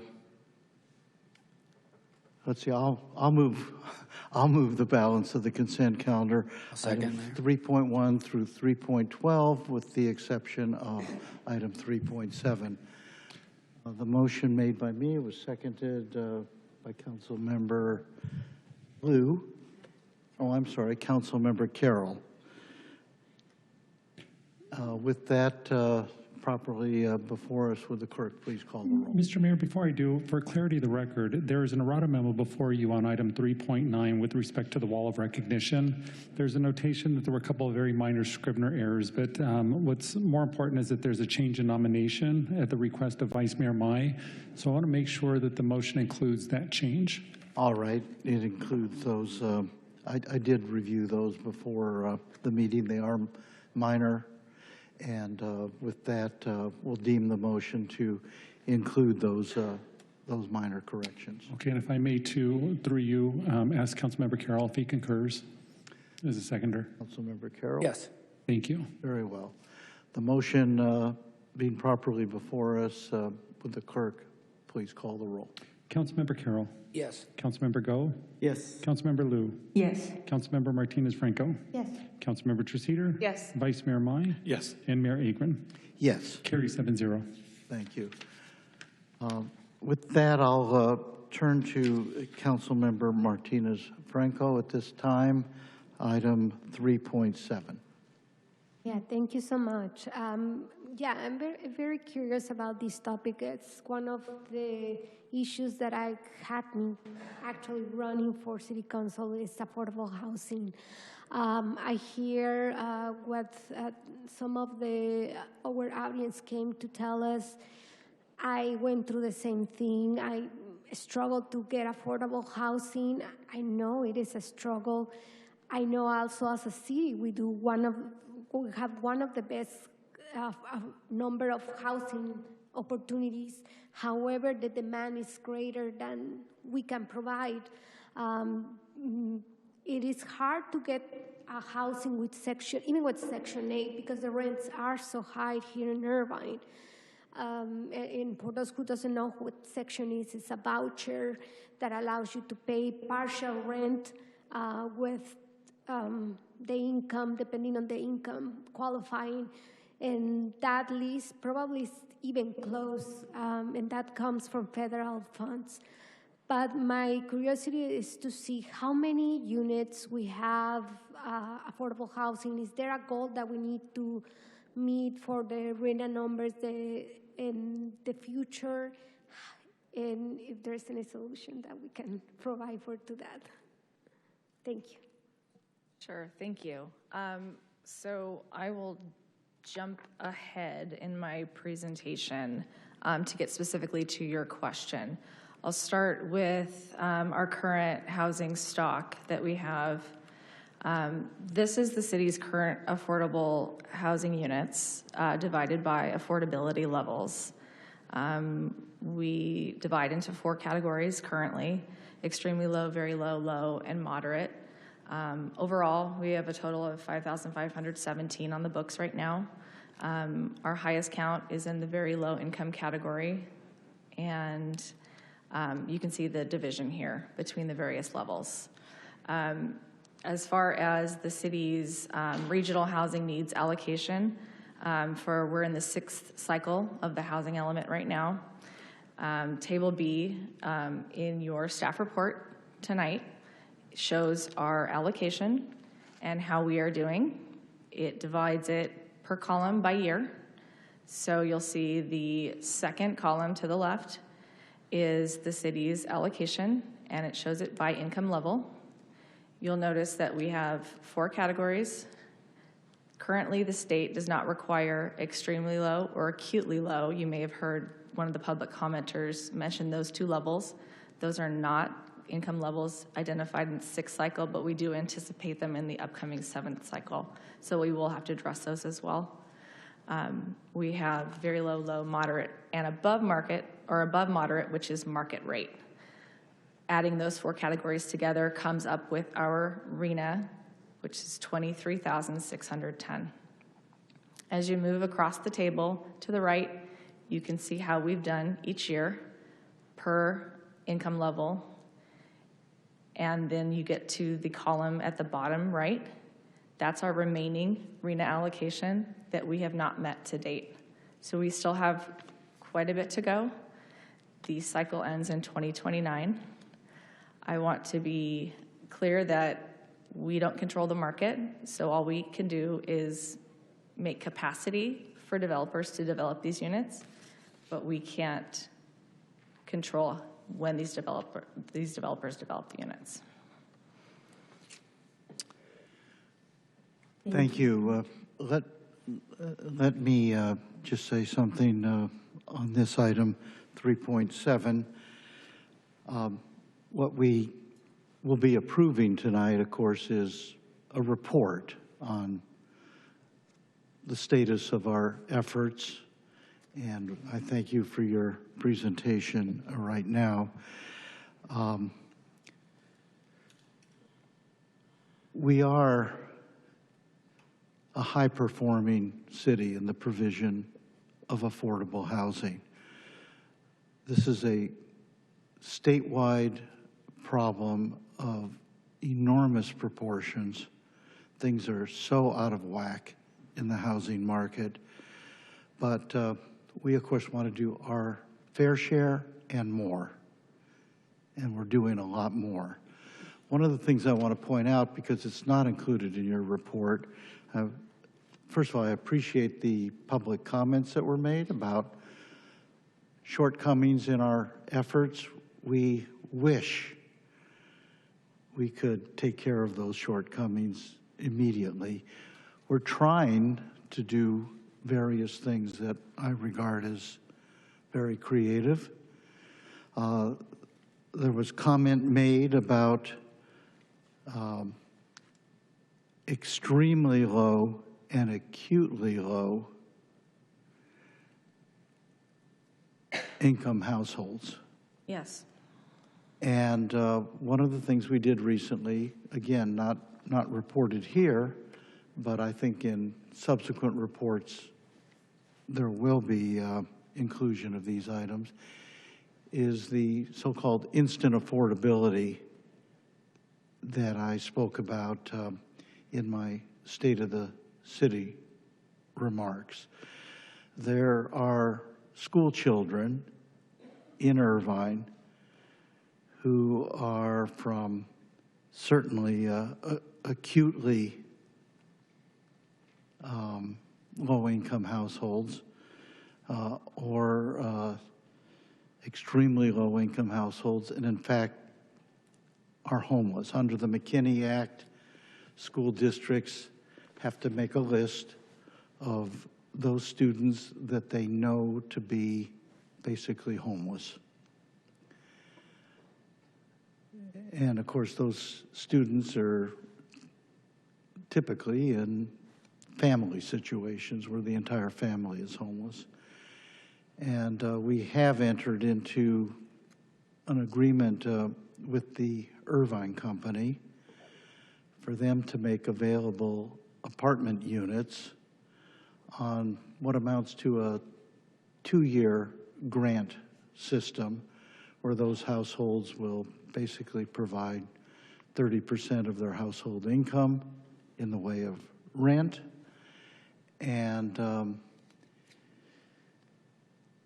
will be able to be in an Irvine company apartment. Irvine company owns 40,000 apartment units in the city of Irvine.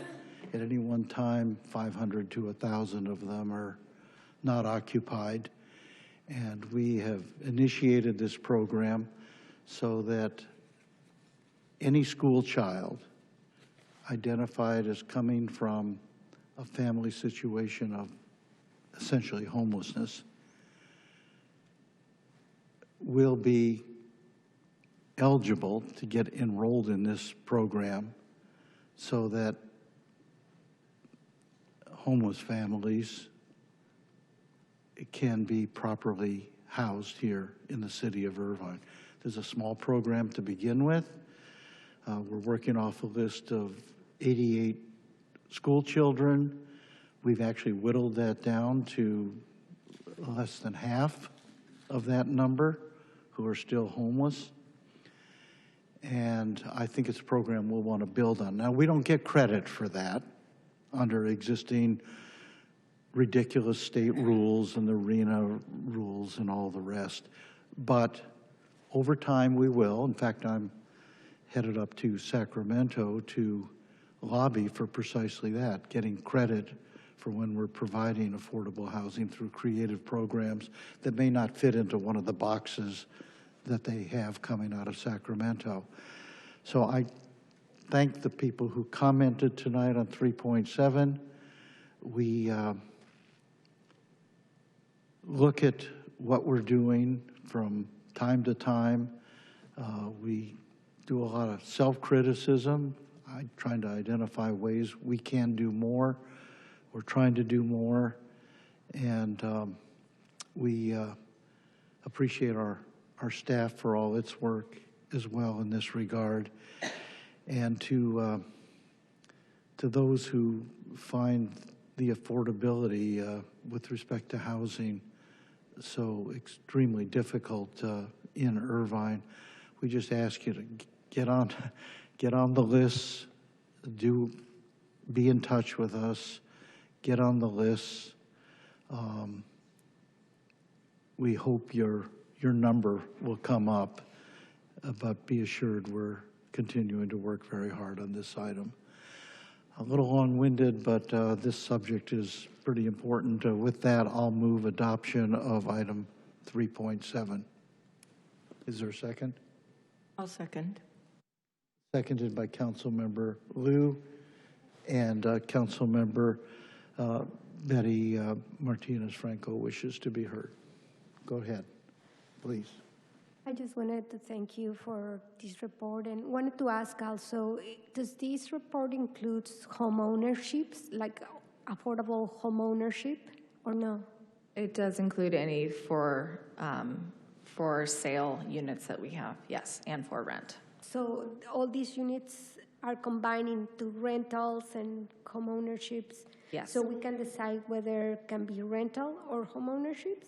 No, it just includes our stock of units, whether they are for sale or for rent. We can't decide which is which.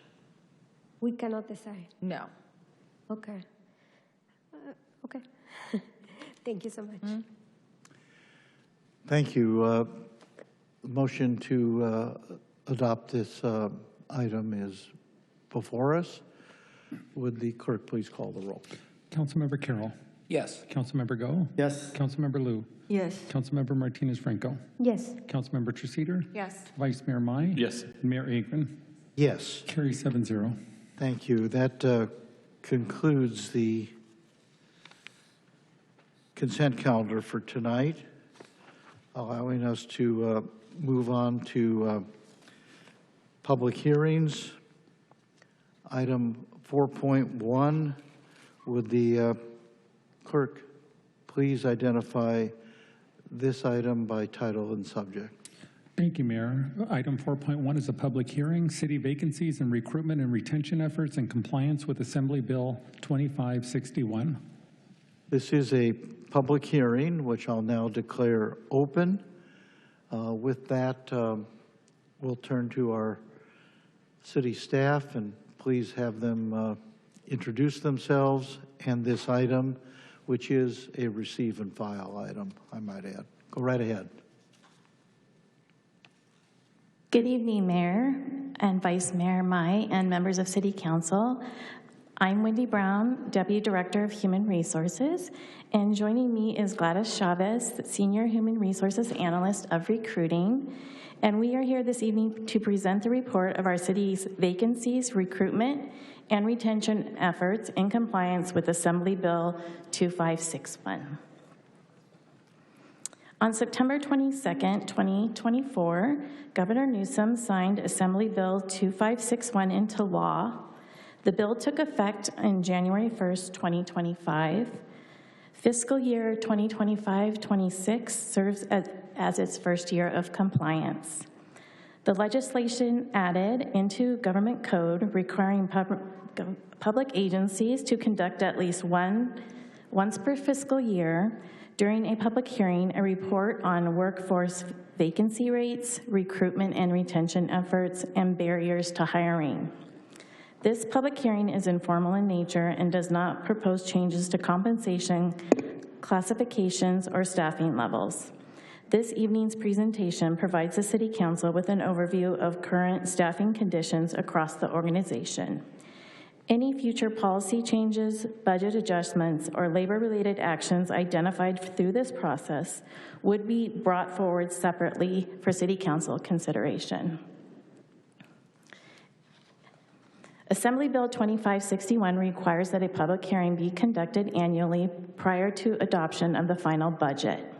Our report this evening provides an overview of 2025 vacancy rates, recruitment processes, and retention efforts. In addition, the legislation also requires additional reporting when vacancies within any bargaining unit meets or exceeds 20% of the total authorized full-time positions for that bargaining unit. As of December 31st, 2025, the city had 1,113 budgeted full-time positions across 276 job classifications. Human Resources conducted a review of our average vacancy rates in 2025. The review confirmed that none of the 7 recognized bargaining units or the 1 non-represented employee group had a vacancy rate at or above the 20% reporting threshold based on our authorized positions. The city also employs unrepresented part-time positions, and staffing levels for part-time positions fluctuate throughout the year, and the city budgets these positions based on total allocated funding rather than a fixed number of authorized positions. Position vacancies arise for a variety of reasons, including newly approved budgeted positions, internal promotions and transfers, retirements, resignations, and separations. When vacancies occur, timely recruitment becomes a priority for the Human Resources Department and our city's hiring managers.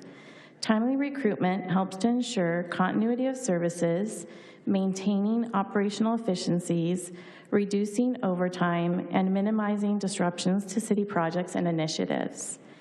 In 2025, the city conducted 139 full-time recruitments and onboarded 199 full-time employees. At this time, staff have not identified any classifications experiencing reoccurring or consistent vacancies. Staff are not recommending changes in policies, procedures, or recruitment practices. My colleague Gladys will now share our team's recruiting efforts. Oh, no, your mic's not working.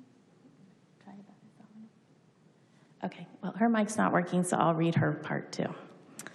The Human Resources Department is committed to identifying, attracting, and hiring candidates who are the best and right fit for our organization.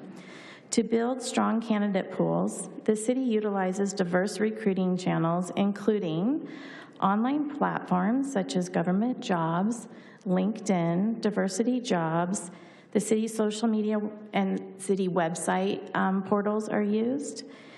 Interest cards are also available to notify prospective candidates of future vacancies once they become available. We also do targeted advertising to trade-specific platforms platforms for specialized recruitments. For example, when we brought in our libraries, we did a lot of very targeted marketing to recruit high-quality candidates to staff our library positions.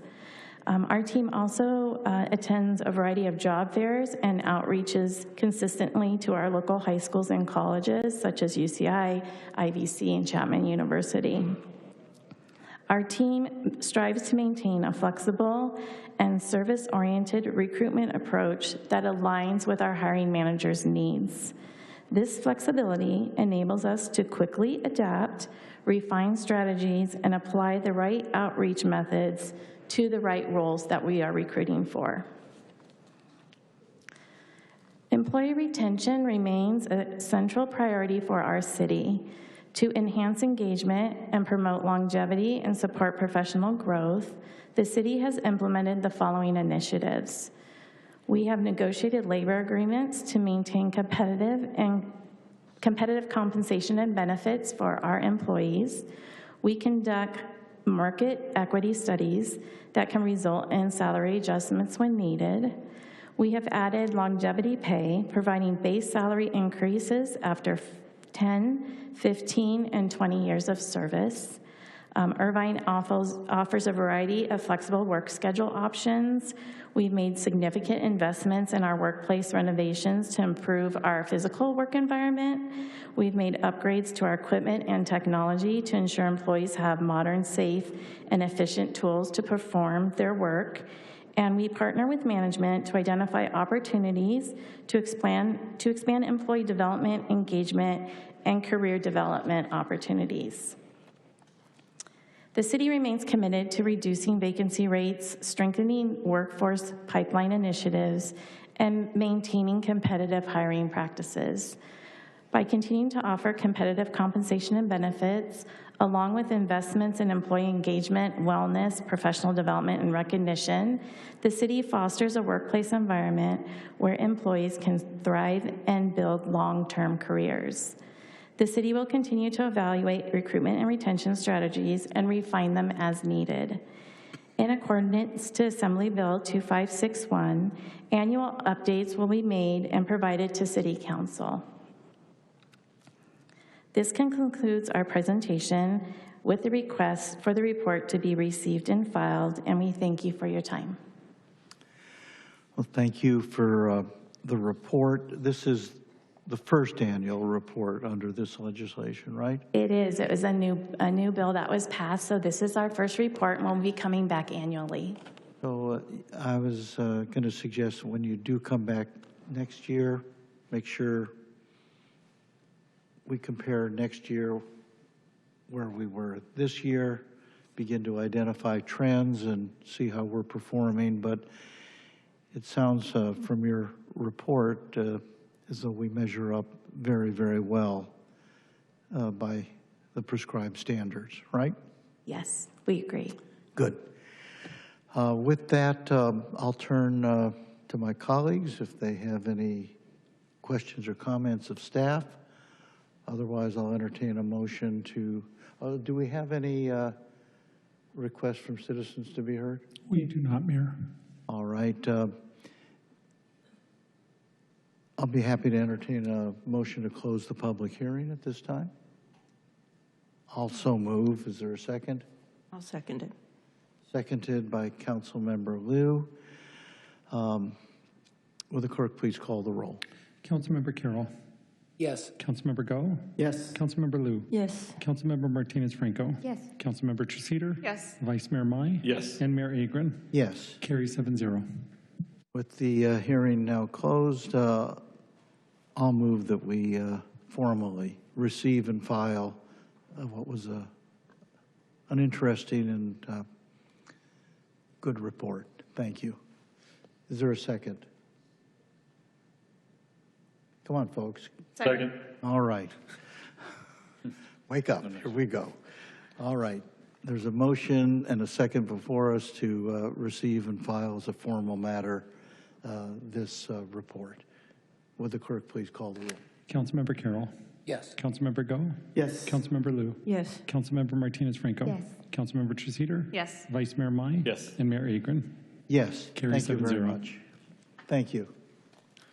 All right, we move now to council business, item 5 on our agenda. There are 3 specific items of council business. Item 5.1, let's begin there. Would the clerk please identify this item by title and subject? Consideration of a request by Vice Mayor Mai to discuss the establishment of an annual Irvine Nonprofit Week program. Thank you. With that, I'll turn to Vice Mayor Mai to begin the discussion here on this item and introduce it. Councilmember Mai. Great, thank you, Mayor, and thank you to my fellow council members and the mayor for their support last year when we proposed the inaugural Irvine Nonprofit Week. The event exceeded expectations. We had hundreds of attendees, which were nonprofit leaders. Over 75 organizations were represented during the week there for meaningful networking, resource sharing, and fellowship that strengthened the entire community ecosystem. Feedback has been overwhelmingly positive, with even more organizations eager to participate this year and to bring it back. This proves that the concept works. One of the things that when I bring up items here for discussion, things I ask are, does it help Irvine? Does the community need it? And does the community want it? And this is one of the things that has been discussed since we had it last year. And people wanted it to see it again. Irvine's home to 2,900 nonprofits, 501c, more than any other city in Orange County. And this event proved that we do have the resources, and they just seem to be a little bit fragmented. Having this brings everyone together, brings the nonprofit community together. We combined it with the health expo that ended the week, and we had 700 community members come out to receive resources from these nonprofits. With that, I'm going to ask my colleagues to support this item.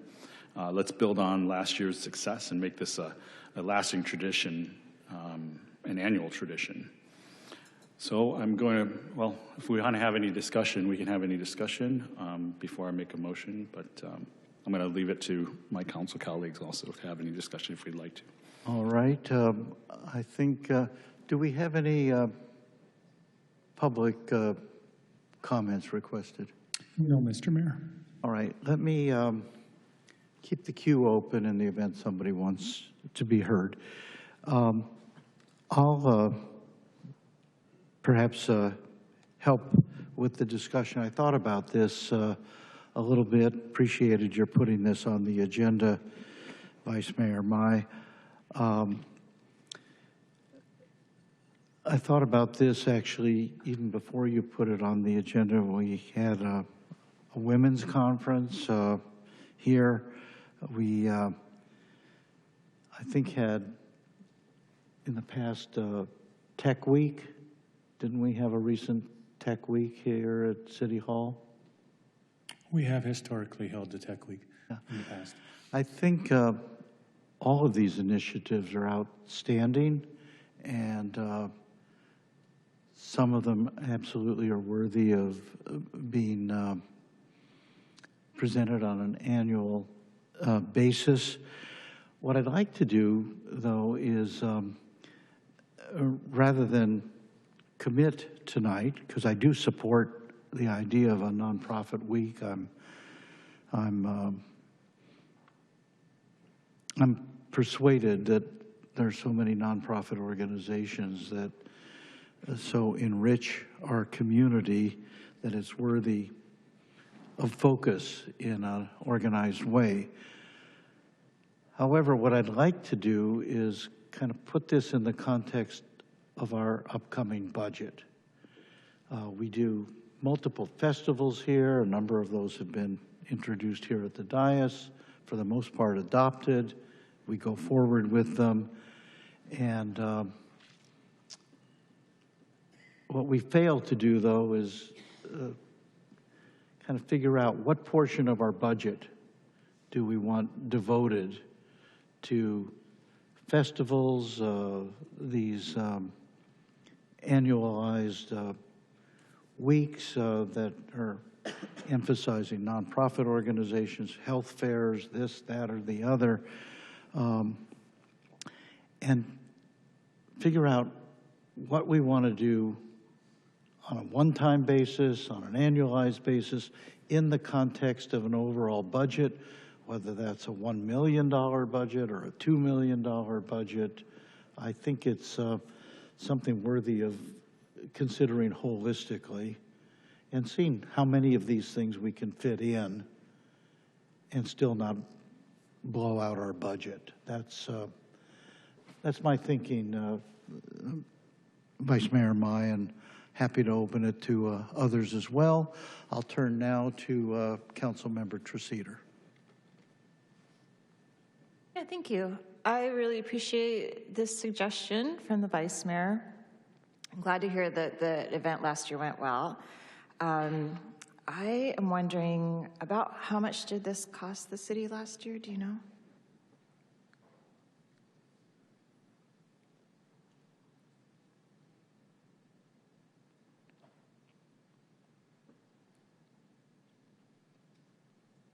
Good evening, Heather Dion, Director of Health and Wellness. We did have a very successful event last year, and it cost us approximately $30,000. Okay, thank you. Yeah, to me that doesn't seem like a lot in terms of our annual budget and then also other council member directed items that have come up here. I don't, for my part, I don't see any reason to delay this by trying to fold it into other proposals. I would advocate for that if it were a large sum, for sure, but this is not that big of a sum. So I am supportive of it just moving forward now. Thank you. Thank you. Councilmember Liu. So kind of like a follow-up, I was going to ask the same question. And I guess the other question is, will we be able to get some kind of sponsorship if we're looking to continue this annually? We certainly can. We can include that in our planning process, absolutely. I've heard great things about this event, so I'm really hoping that we can continue without losing the momentum. Thank you, Councilmember Liu. Vice Mayor Mai. Yes, thank you, Mayor. Thanks for being here, Heather. Well, on that $30,000 also, when we had that healthcare expo also, how much does that cost the city as well? Because I know it was a separate event, but it was kind of like combined. Did that cost the city anything? And can we do something to combine the two to, mitigate the cost and staff time? So we did a collaboration with Community Services. Community Services has been the host of the Health Expo for years. And what we did is to try to create efficiencies and to keep costs down is Health and Wellness tagged into that. We do charge for that event for the exhibitors. So if they're a nonprofit, it's a pretty nominal fee of $250. That helps us cover just rental equipment. And then if they are a for-profit entity, the cost is like $600. So that covers our costs there. That doesn't include staff time. There is staff resources, and it's quite a bit of planning and work, but the overall costs for the expo are covered through those charges. Okay. All right. I'm kind of putting on my business hat here and thinking about it. I mean, if we can get sponsorships, we could probably offset the costs for that event if we combine the two as well, if there's enough sponsorships. I mean, $30,000 is very minimal in terms of what is required. I've already had nonprofits that wanted to reach out and sponsor, be a headline sponsor, platinum sponsor. They've committed verbally quite a larger sum than $30,000, but thank you for the details on that. And I'm sure in my motion, it's going to direct you as well to figure out the programming. Thank you, Councilmember Mai. Anything further? Well, let me just add a word or two, and then we'll move forward. Not only do I not have a problem with this, I think this is a good proposal. What I want to do, though, is, and I'll be voting for it, but I want to at least alert Mr. Crumby that as we prepare the budget for the next fiscal year, I'd like us to have a list of all these annual events, what we expect they will cost, how much we would expect those costs would be offset by sponsorships, what would be the net cost to the city. I'd suggest we, in that context, also add a couple $100,000 or whatever it might be for new proposals that come along, but get some organized idea of what we're doing, what's priority, what's annualized, and so forth. So when would this nonprofit week be, by the way? Last year it was late September, the last week of September into the first part of October, and we would probably aim for the same time frame. Good. Well, then we can actually put this into the budget, make sure we have a line item for important gatherings like this that the city puts together.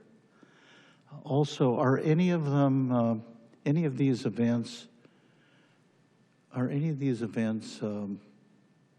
including an allocation from individual council members' budgets? Or is it just the in-kind contribution of the budgeted personnel within that office? There's no separate dollar donation? No. All right. I think we all need to learn a little bit more about this, and going forward with the approval of this tonight, I just hope, Mr. Crumby, that as you put together the budget, that we have a holistic budget figure as well, and a procedure that I think will serve us well in the future. Thank you for the question, Mayor. And yes, when the budget is presented, we'll have a whole accounting of special events and costs and some of the fundraising that's happened. Excellent. Thank you. All right. Would you like to offer a motion, Councilmember Mai? Yes, absolutely. Oh, I'm sorry.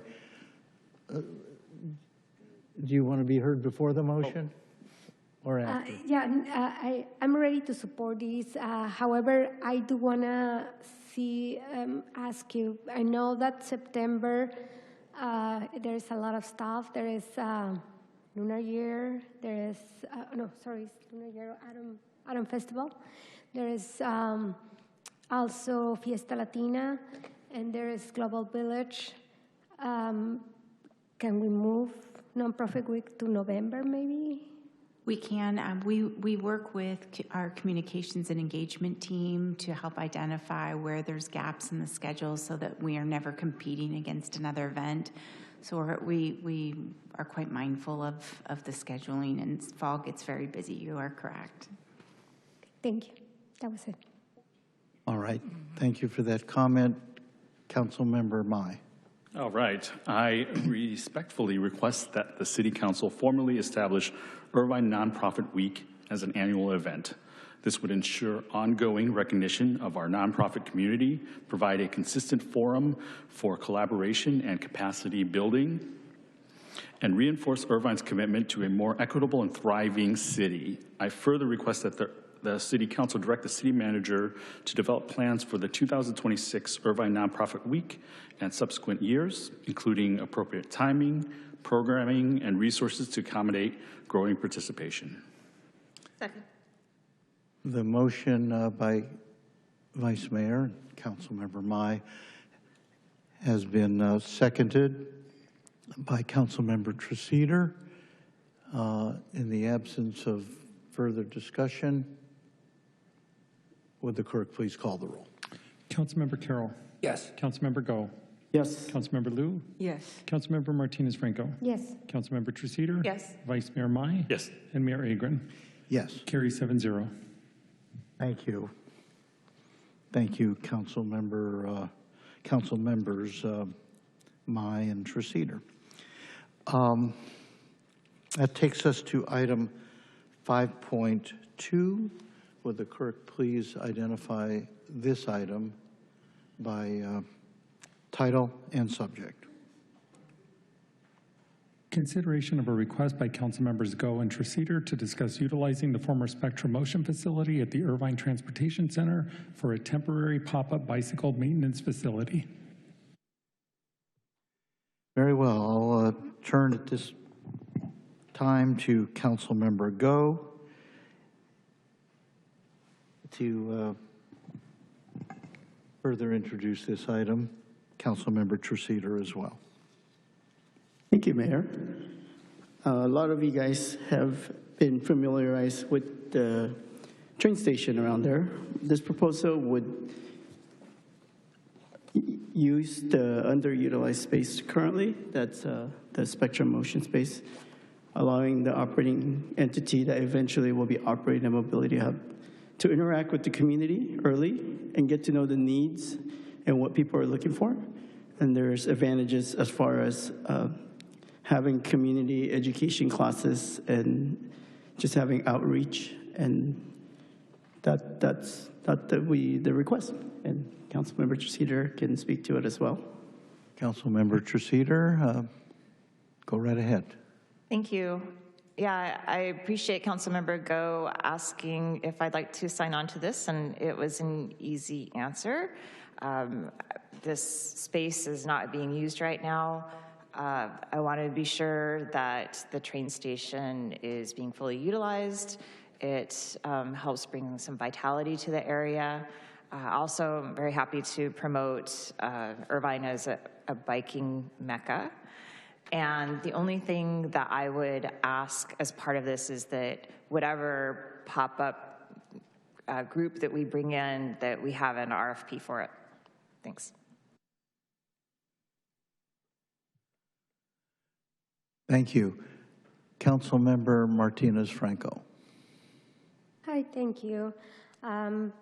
First, I want to understand why are we doing this when we already Councilmember Go brought up the same kind of memo with a little bit more of things back then, but we voted to approve a study back in July in 2025.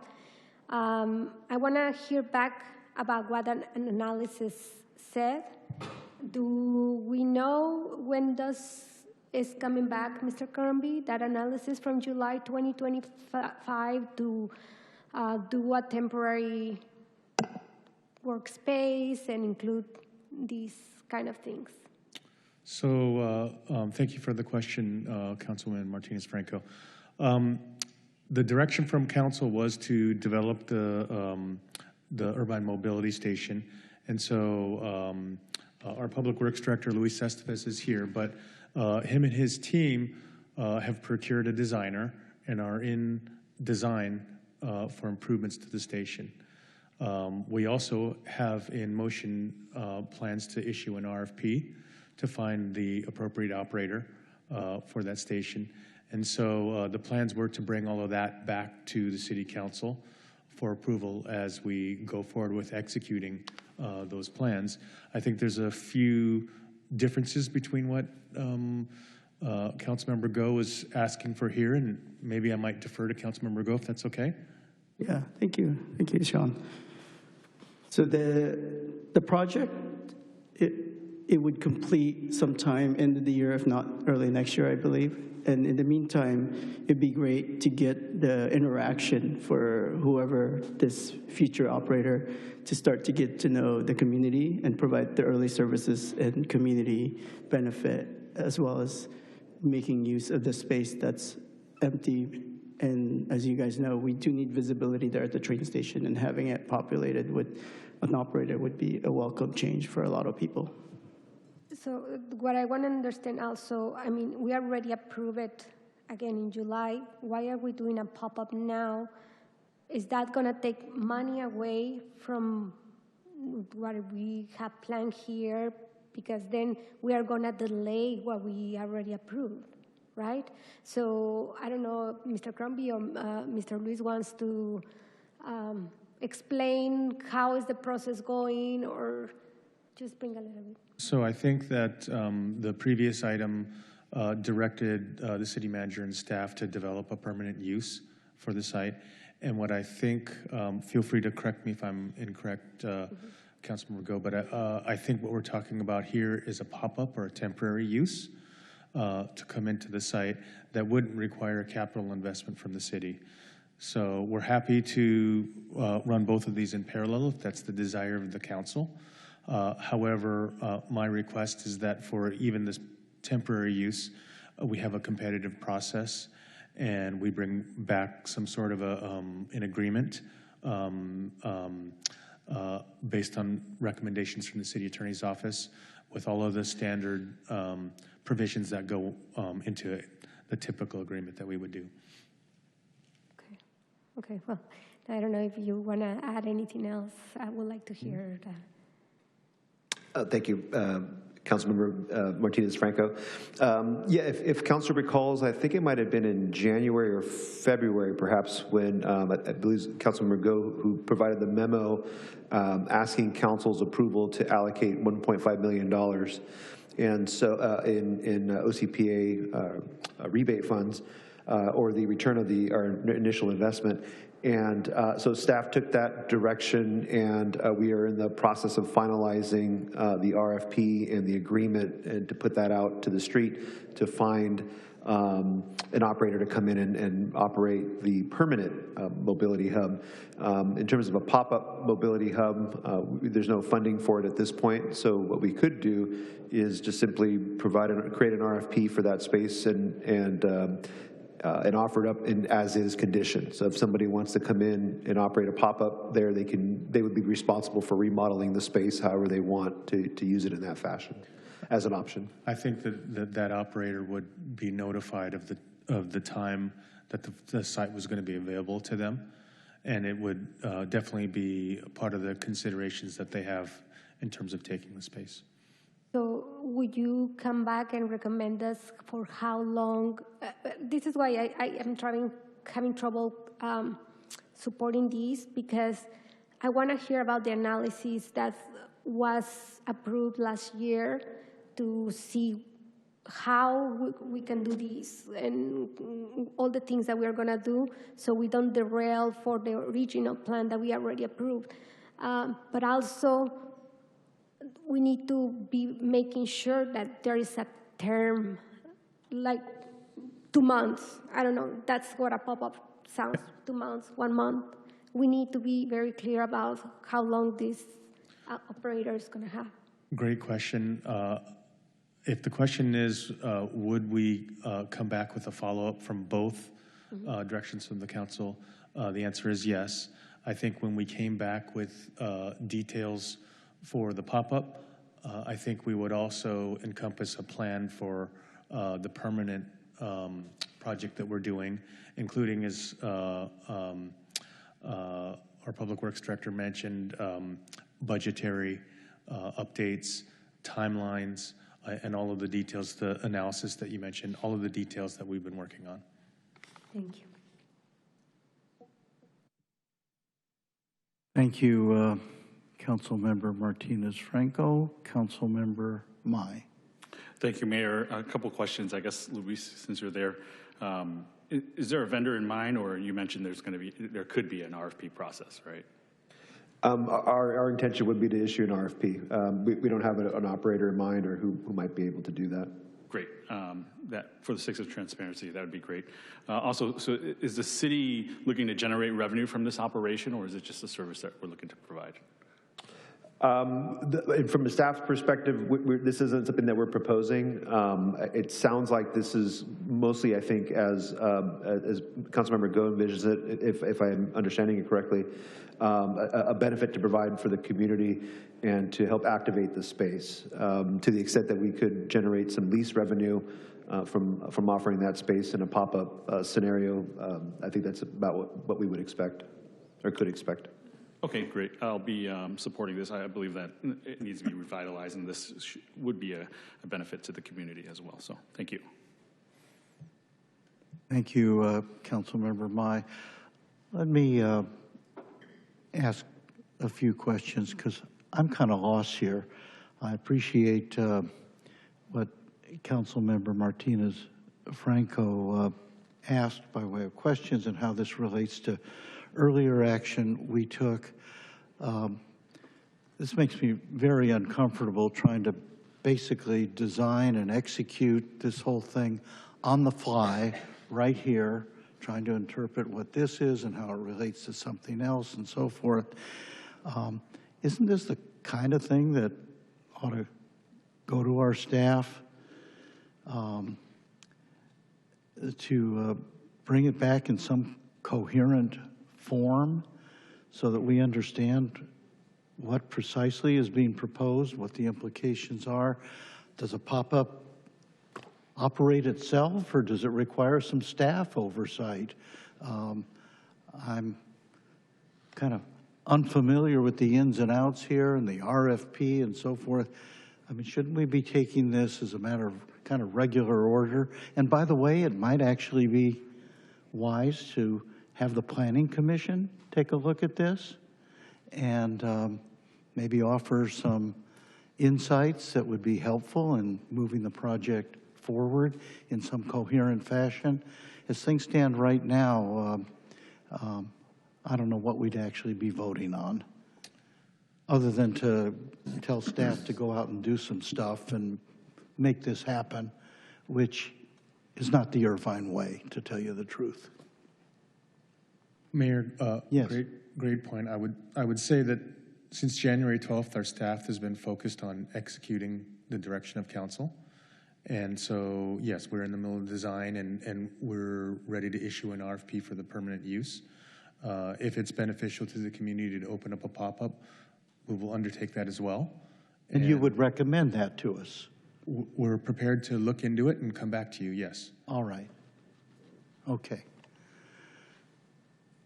Let me turn now to Councilmember Go, then Councilmember Treseder, then Councilmember Martinez Franco. Councilmember Go. Thank you. I just want to simplify this. This would be similar to like a preview center. If you were to buy a house, you'd have a model home and you'd look through it, and that would be your end product. And that's the idea behind it, to be able to utilize the space that's currently not being utilized. Giving the community options in terms of benefits for education, feedback, maybe some safety courses for e-bikes and whatnot. So that the city would not be involved, the operator, as we RFP would be doing the work. Thank you. Councilmember Treseder. Thank you. Yeah, I've heard at various times commissioners and other folks advocate for council member directed items to go to the commissions. And I just want to kind of give a bit of context for why I think often they don't. It's because we're not able to agendize things for the commissions as council members. We can agendize things for the council. And it makes a lot of sense for the staff, and the staff have things that they need the commissions to weigh in on, then absolutely they should go to the commissions first. But when it's council directed, it's a bit of a different situation. That being said, I wouldn't object necessarily to having a commission look at it. It's just, I'm not sure that renting out a bit of space in the train station is a good use of the Planning Commission's time. They're often asked to weigh in on developments and zoning and questions like that. So thank you. Thank you, Councilmember Martinez-Franco, and then we will turn to the public for comments. Yeah, I'm gonna use the analogy that Councilmember Go mentioned about model home or when you're building a home, right? You don't invite people when you're building a house because it's just gonna disturb the entire construction. So you're gonna have to build around, and then it's gonna delay the construction that is planned. So I wanna wait for that analysis, and then I will have a better sense of if I wanna move forward with a pop-up. But as for now, I'm gonna vote no. Thank Can I respond to that real quick? One moment. Thank you, Councilmember Martinez-Franco. Before we turn to the public, Councilmember Go asked to be recognized briefly. Go I just want to ahead. clarify, it's not in the same space. The space that we are building is under the parking garage, and this space is already standing, so you wouldn't be disturbing anything. So I just want to clarify that. Thank you, Councilmember Go. Let's turn to the public. How many requests are there? Thank you, Mayor. We have 3 requests to speak, 1 in person and 2 on Zoom. All right. If you would please call those in the order they were submitted. Thank you, Mayor. If I could call forward Jay Bruce.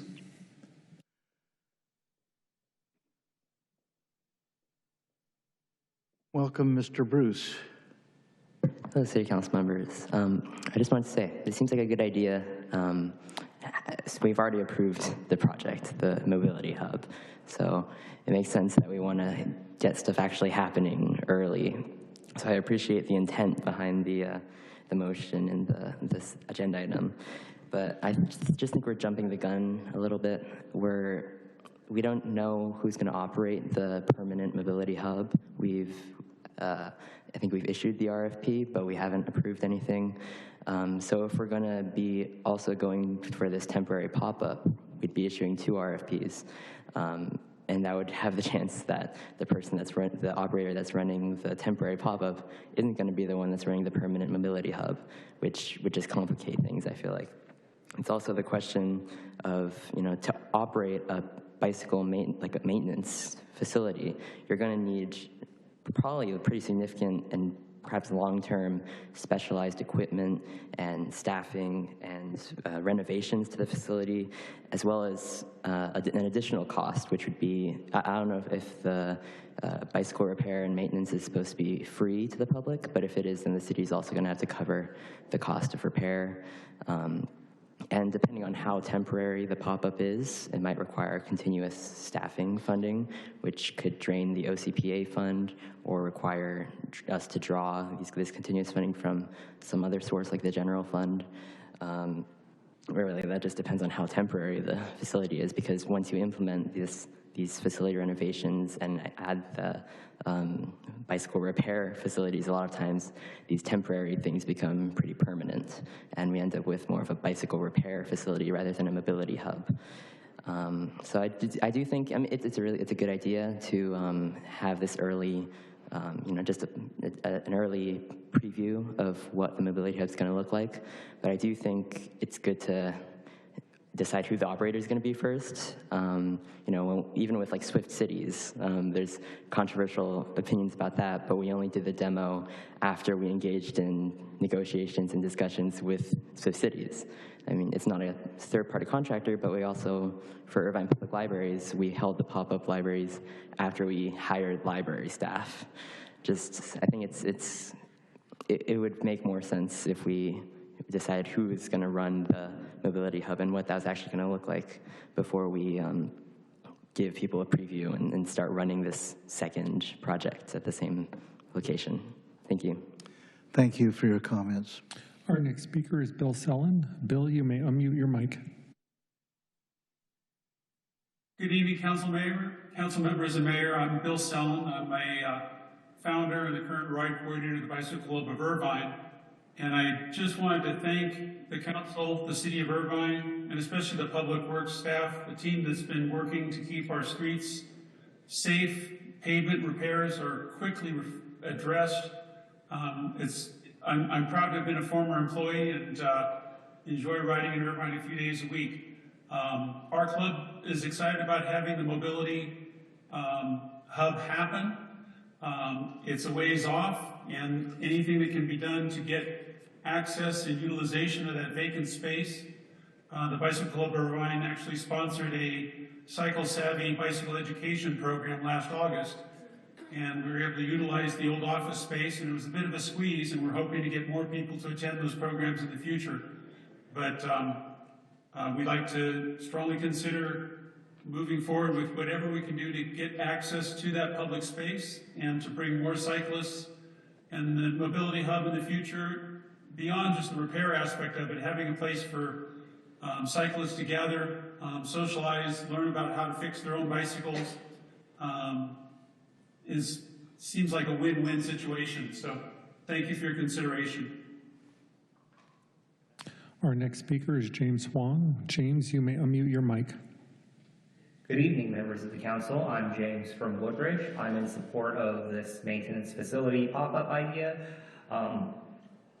Since we have a permanent facility coming up, but further in the future, a pop-up is a good way to get the ball rolling, give the public access, give them a preview, get feedback in a way that's kind of fast and low cost. Lots of cities across the world do these kind of little pop-ups or like temporary street takeovers, that type of thing, to give people a taste of what it would be like and gather feedback for very low cost, temporary periods of time. And yeah, so I'm in favor of this.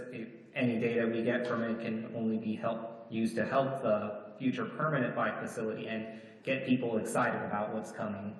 As a side note, I would also suggest that since the bike facility is going to be in the parking garage office, there is one office remaining that's like the former Spectrum Motion offices next to the Amtrak ticket booth. That one is also unused, and I think it would be a great spot for a small library branch there, great park. That area doesn't really have a library, and a small library there could also be a way to activate the station area. Thank you. Our next speaker is Tai Chuang. Tai, you may unmute your mic. You have 90 seconds. Hi, council members. My name is T. Trung. I currently serve on Irvine's Transportation Commission, and I'm speaking on my own behalf. I strongly support using the facility as a temporary pop-up bicycle maintenance hub. I think it's a great idea. Community education is so important to get people comfortable with riding their bikes, so I agree with Mr. Sellon who made that comment. And I live in West Park. I really only bike within a few miles of where I live because I don't feel that confident to go a lot further. I'm not that prepared to handle my own repairs or any maintenance. I might come up for a long ride.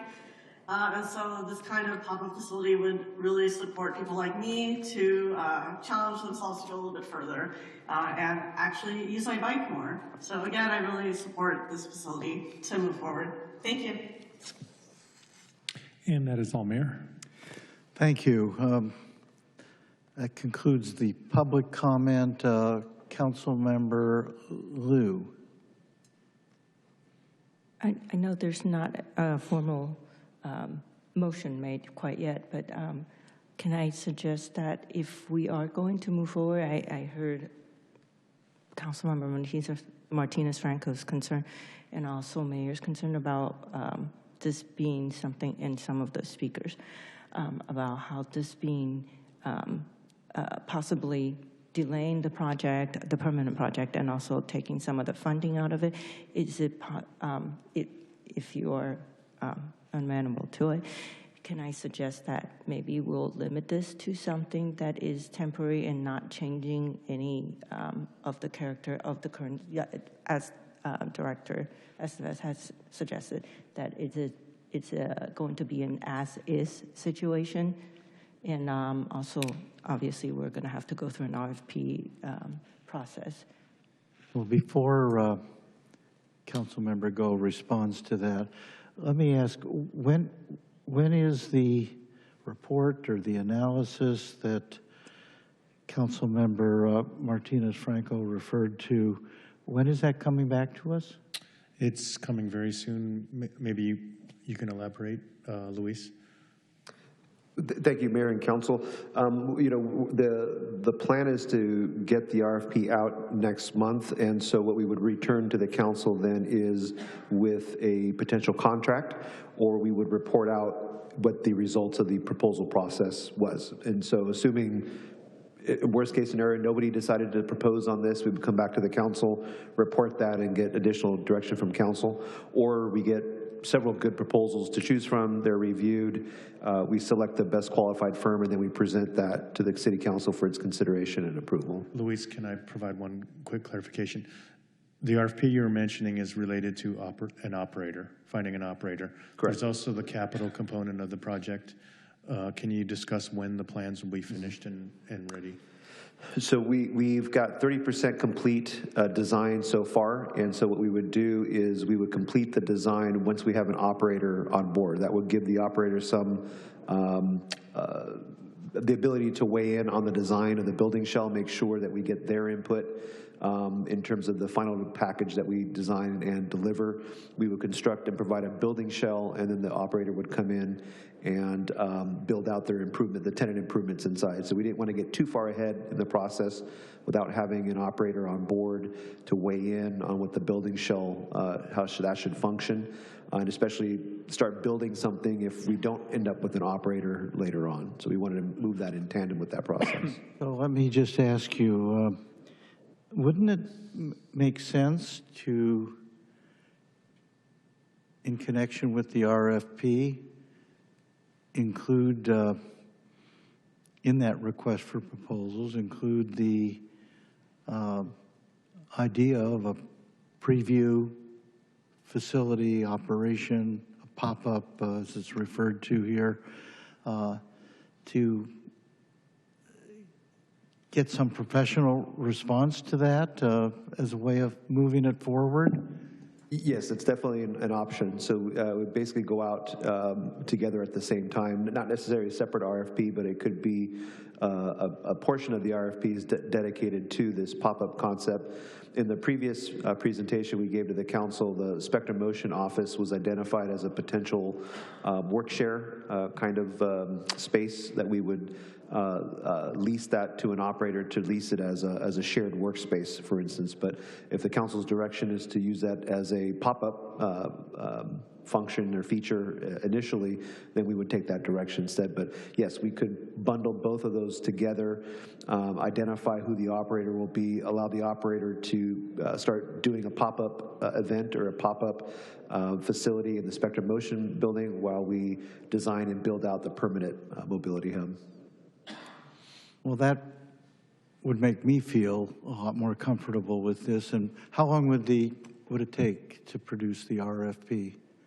We're hoping to get it on the street by next month, within the next month. But then how quickly would it come back? Typically, we provide 30 days for respondents to review the proposal and submit their own proposals, and then probably 3 weeks to review the proposals that come in and grade them and sit down and discuss it with the team and identify who the best qualified proposer is, and then enter into negotiations with that top-ranked firm on the potential deal points for the lease agreement and the use. And then we would come back to the council separately with a recommendation. All right. That sounds to me like a useful order of things and a way of allowing this to move forward pretty quickly. All right. Councilmember Go. Thank you. I definitely think the Councilmember Liu's request, the idea is to accelerate this, and this enhances. It allows us to utilize the space now, which does not cost us any significant amount to get the process started. And so with that, I just want to make a motion to move that we direct city manager to create an RFP to allow the utilization of the former Spectrum Motion office for temporary pop-up use for a maintenance facility. Second. All right, there's a motion and a second.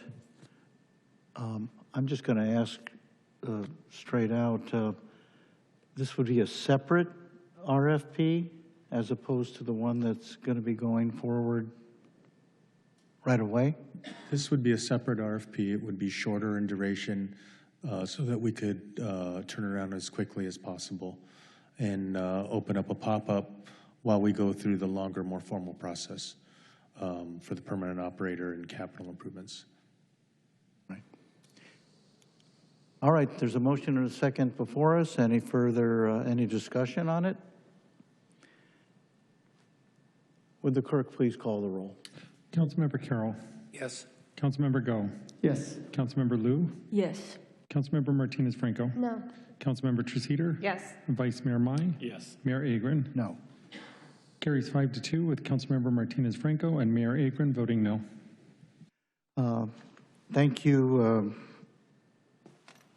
Councilmember Go, and this allows us now, having dealt with item 5.2, to move on to our final item on the agenda, item 5.3. Would the clerk please identify this item of business by title and subject? Consideration of a request by Councilmember Liu to discuss a city tourism readiness and competitiveness assessment. Thank you. And now I'll turn to Councilmember Liu to further introduce this item. Thank you, Mayor and council colleague. Okay. So over the next 3 years foreseeable future, we are going to have a series of large events in Southern California, including the FIFA World Cup and the Olympics and the Super Bowl. And we had just announced that the city of Irvine will be hosting the USA men's team for FIFA, which is exciting, and a lot of community excitement has come out of that announcement.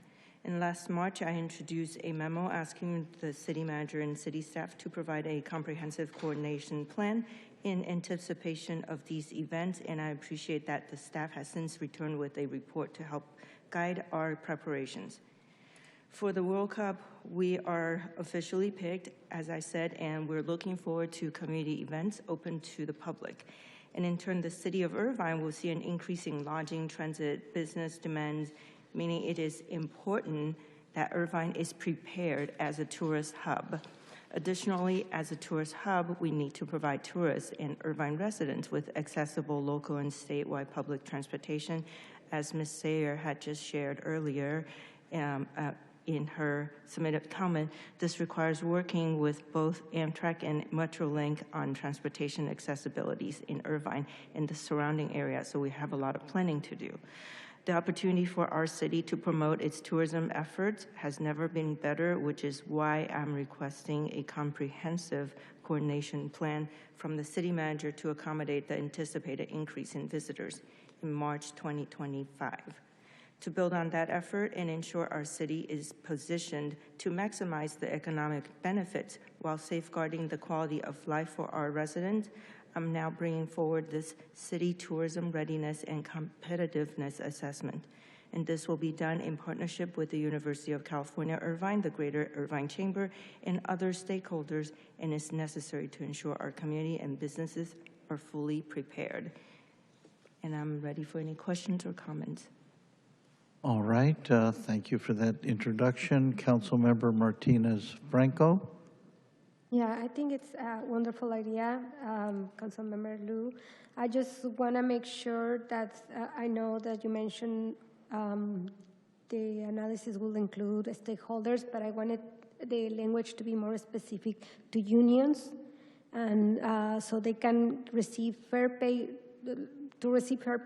wage, and CWAs, so they can hire trained and skilled workers that get paid fairly and can provide better life to their families. And what are we doing as a city to protect them? Because as we receive more tourism, there's going to be more influx of money, and these people deserve to get paid better.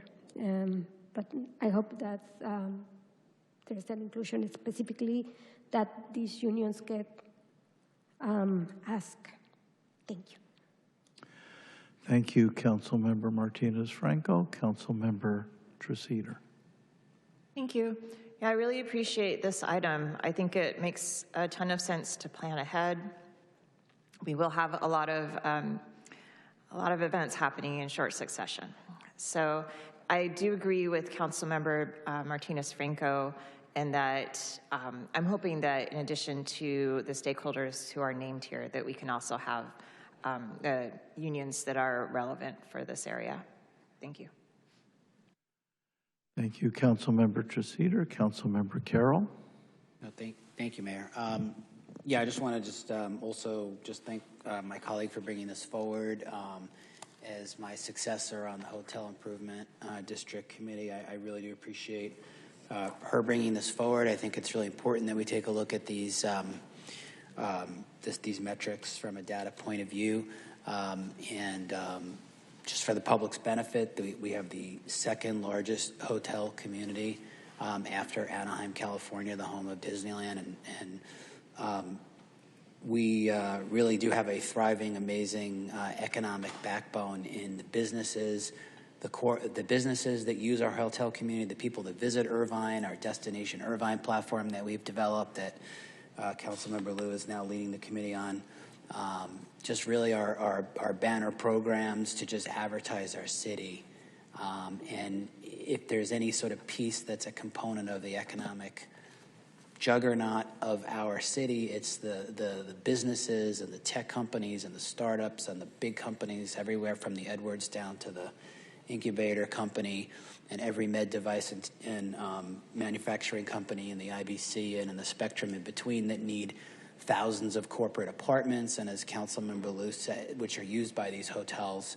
And in addition to that, it's also an incredible footprint for economic activity, which will only be borne out by the data when you consider the tens of thousands of families that we have at the Great Park every summer that's programmed amazingly by our community services staff. So, you know, I would just totally support Councilmember Liu and supporting, again, our hotel community and our businesses in Irvine, because no great city is without a thriving hotelier community that's willing to give back to the community like ours does. Thank you very much, Mayor. Thank you, Councilmember Carroll. Mr. Peterson, how many public commenters have requested to be heard? Thank you, Mayor. We have 5 requests to speak. Why don't we hear from them at this time? Thank you, Mayor. If I could call forward Susan Sayer and Marina. And we'll start with Ms. Sayer.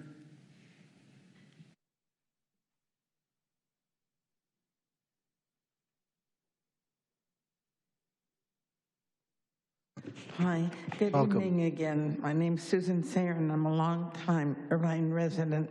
You are asking for tourism readiness for future national and world sports events, many of which will make Irvine an ongoing tourist hub. Tourist hubs need to provide national, international tourists and local residents with both local and statewide public transportation. This will require access to both local public transportation and statewide public transportation. This will necessitate an increase in Irvine Connect services throughout the entire city of Irvine, including giving access to UCI neighborhood venues. It will also require access to Metrolink and Amtrak train transportation to tourist destinations located in Los Angeles down to San Diego. Access to destinations via Metrolink and Amtrak trains have a serious problem in that the in-person ticket sales and passenger support services at Irvine stations and many other Orange County stations have been eliminated. I recently tried to purchase an Amtrak a round-trip ticket from Irvine to San Diego, but was unable to do so. I found the Irvine train station ticket office dark and the office permanently closed with only security personnel in attendance. There was a posted Metrolink schedule, but no posted Amtrak schedule. There was a posted QR code for the Amtrak schedule and a kiosk to use for the purchase of the tickets. The security guard was assisting a potential Metrolink passenger with purchasing a Metrolink round-trip ticket, but they were undergoing considerable difficulties with the kiosk. No Amtrak or Metrolink personnel were available to provide information or assistance with accessing tickets, assisting with accessing Irvine public transportation resources, or accessing tourist-related venues and hotel accommodations. There were no printed schedules or any tourist destination-related flyers. I tried calling Amtrak for assistance, but was on hold for over 20 minutes before I gave up. If Irvine wants to create a tourist hub, it will necessitate working with Amtrak, which is federally funded, and Metrolink, which is state funded, to reopen Irvine's train station and provide in-person public assistance with accessing public transportation options and tourist accommodations and venues. The automated kiosk clearly is insufficient, and online ticket purchasing will not be sufficient to meet the needs of tourists. Thank you.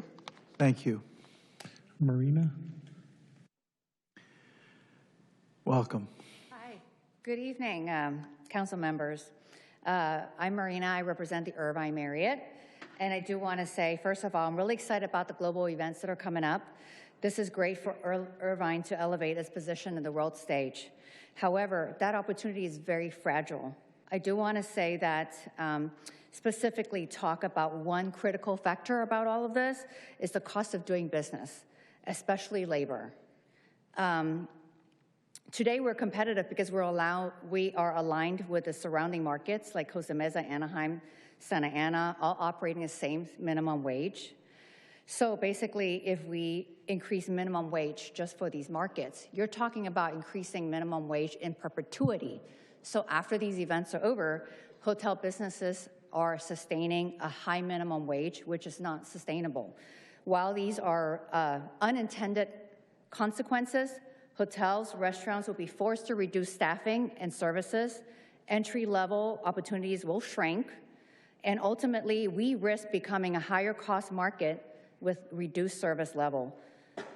Most importantly, this is not just a hotel issue. When the business shifts, it impacts restaurant traffic, retail spending, and the city tax revenue will go down. And while the intention is to support our workers, the outcome is going to be reduced hours, reduced opportunities, and shift jobs out of Irvine entirely.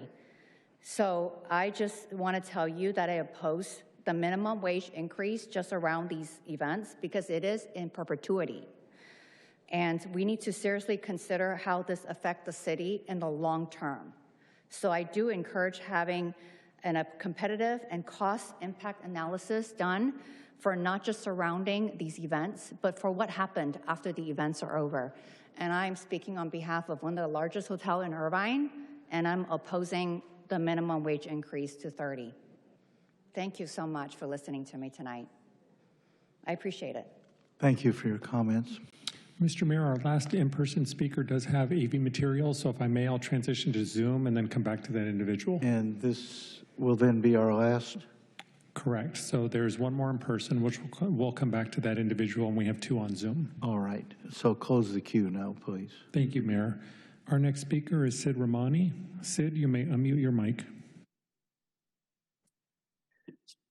Good evening, Mayor and Council members. My name is Sid Ramani. I serve as Vice Chair of the Hotel Improvement District Committee for Destination Irvine, and I'm also a local hotel operator. I'm here to speak in support of the proposed tourism readiness and competitive assessment.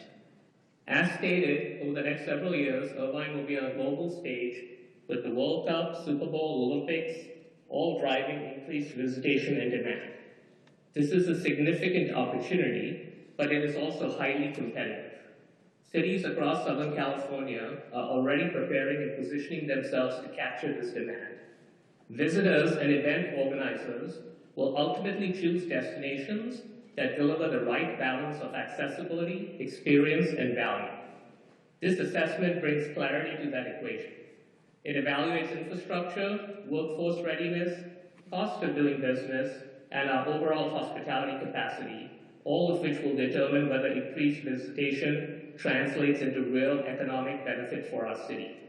From an operator's perspective, maintaining Irvine's competitiveness is critical.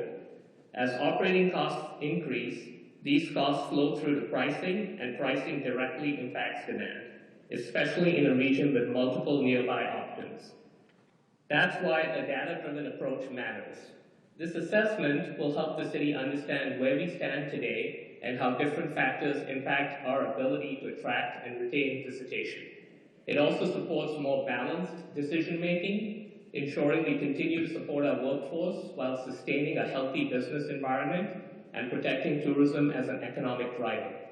I also appreciate that this includes quality of life considerations such as traffic, public safety, and community impact, because long-term success requires getting the balance right. I strongly support moving this forward. Thank you.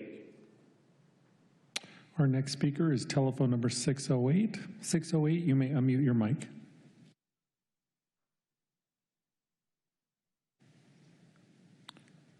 Hello, can you hear us?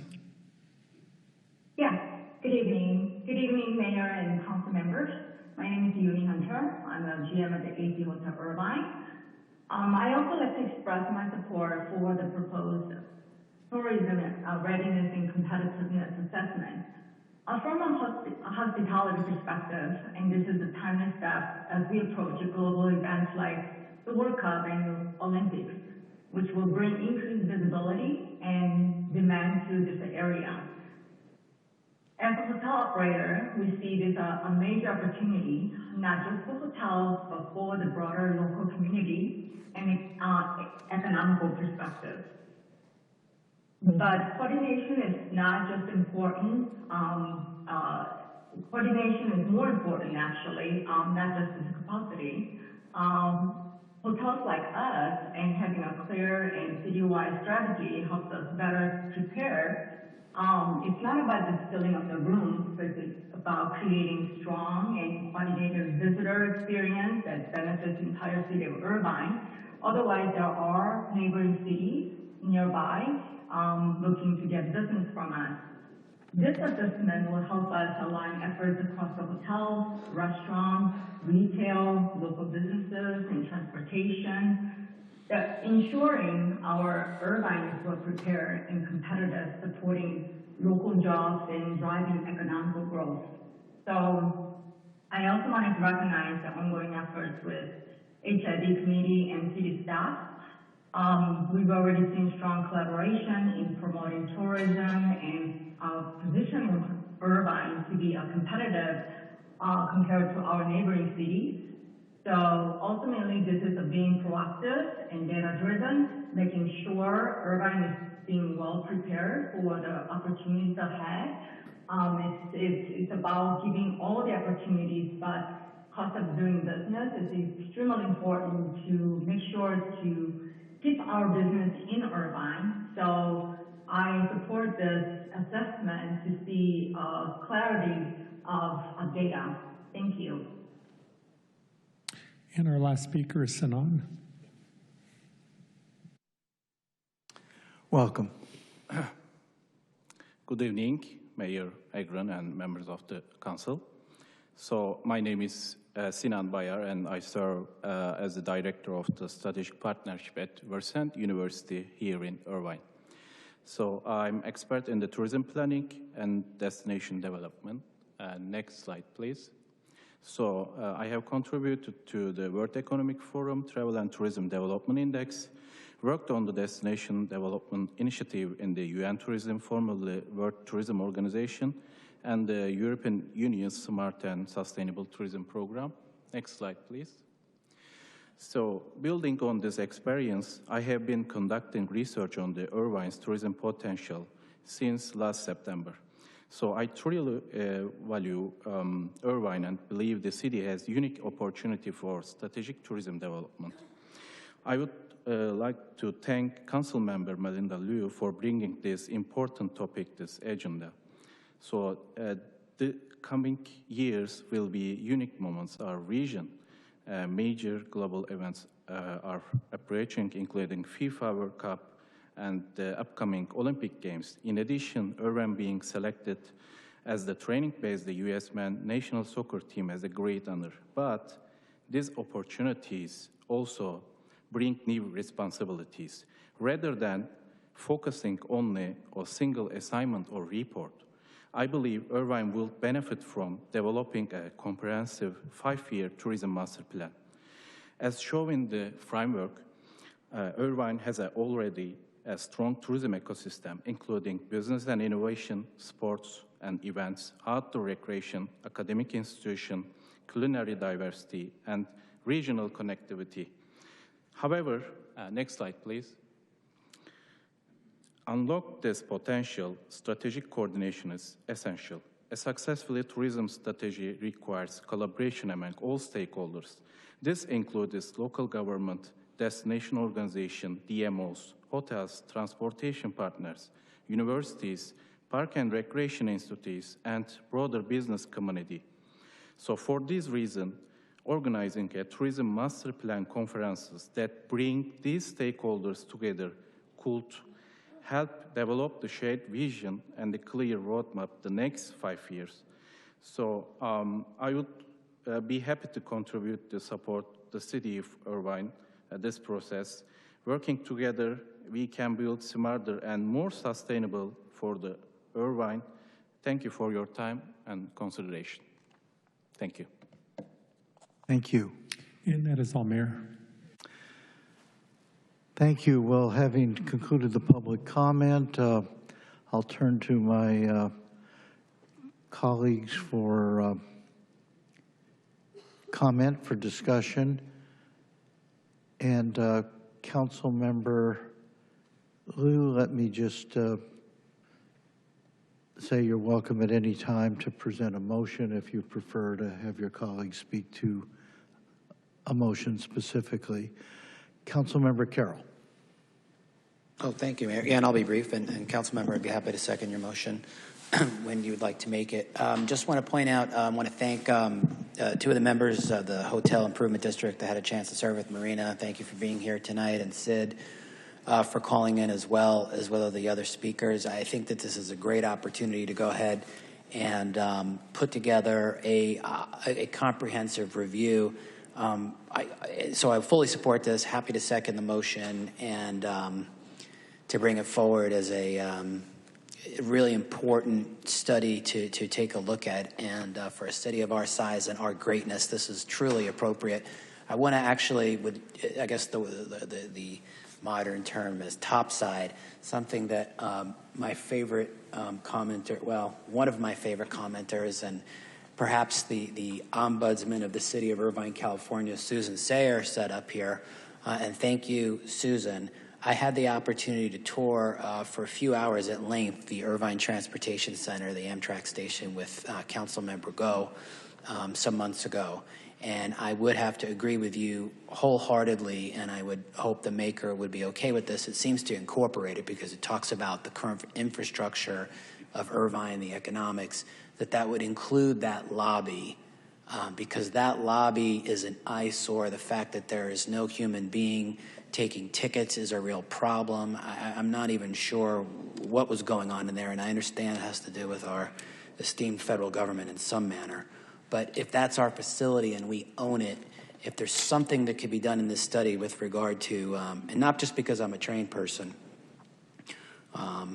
which I am, but we have to do something to ignite. And I think some of that we looked at earlier, thanks to Councilmember Go and his support of that Irvine Transportation Center, which is truly just a gem waiting to be activated. But I would just absolutely support everything Ms. Sayer said about making sure that transportation center is just sort of reinvigorated.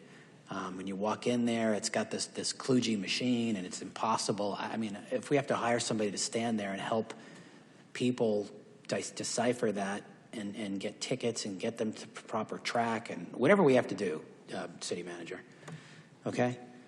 Signage, wayfinding, some kind of translation device. If they have to buy off that federal machine to get on the Amtrak, fair enough. But we have to do something, and I want to thank our citizen number 1 for bringing that forward. And I just wanted to really push in on it. If it's okay with the maker of the motion, to focus also on that train station, and particularly that lobby. Thank you. Thank you, Mayor. Thank you. I'm just going to suggest, did you want to make a motion at this time, and then I'll call on Vice Mayor Mai to yes, if respond you, as well. All right. Why don't you go ahead, Councilmember Liu, and make a motion. I'll make the motion now. I request that the city manager begin formal discussions with the University of California, Irvine to conduct a comprehensive tourism readiness and competitiveness assessment, which will include but not be limited to the following: assess Irvine's current infrastructure, public transportation, economics, workforce readiness, marketing, and hospitality capacity in preparation for the influx of tourism. Collaborate with regional partners to ensure relevant industry data is integrated into the assessment. Conduct a cost-benefit analysis detailing expected tax and business revenue during these events, including an economic analysis of local businesses' competitiveness. Identify potential impact on residential quality of life, including traffic congestion, public safety strain, and other relevant aspects that affect our community. And finally, additionally, return to the City Council with a proposed scope of work timeline and an estimated budget source for the assessment within 90 days, please. Second. Thank you. The motion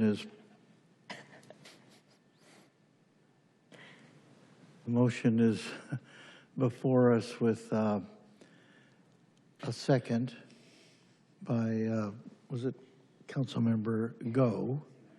The motion being offered by Councilmember Liu. Let me just ask a question in connection with the motion, which I think is clear, and it did include the returning to the council within 90 days, which I think is important. But as part of that return, the final person who testified, Sinan Bayar, am I pronouncing your name correctly? Yeah, thank you for that substantive offering. That's in connection with Versend University, is that right? All right.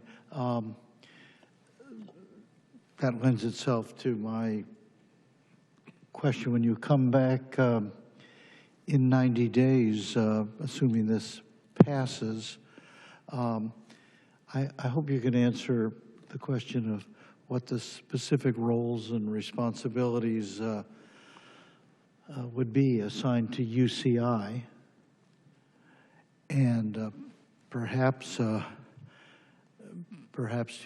our friend from Versend University as well. And how will these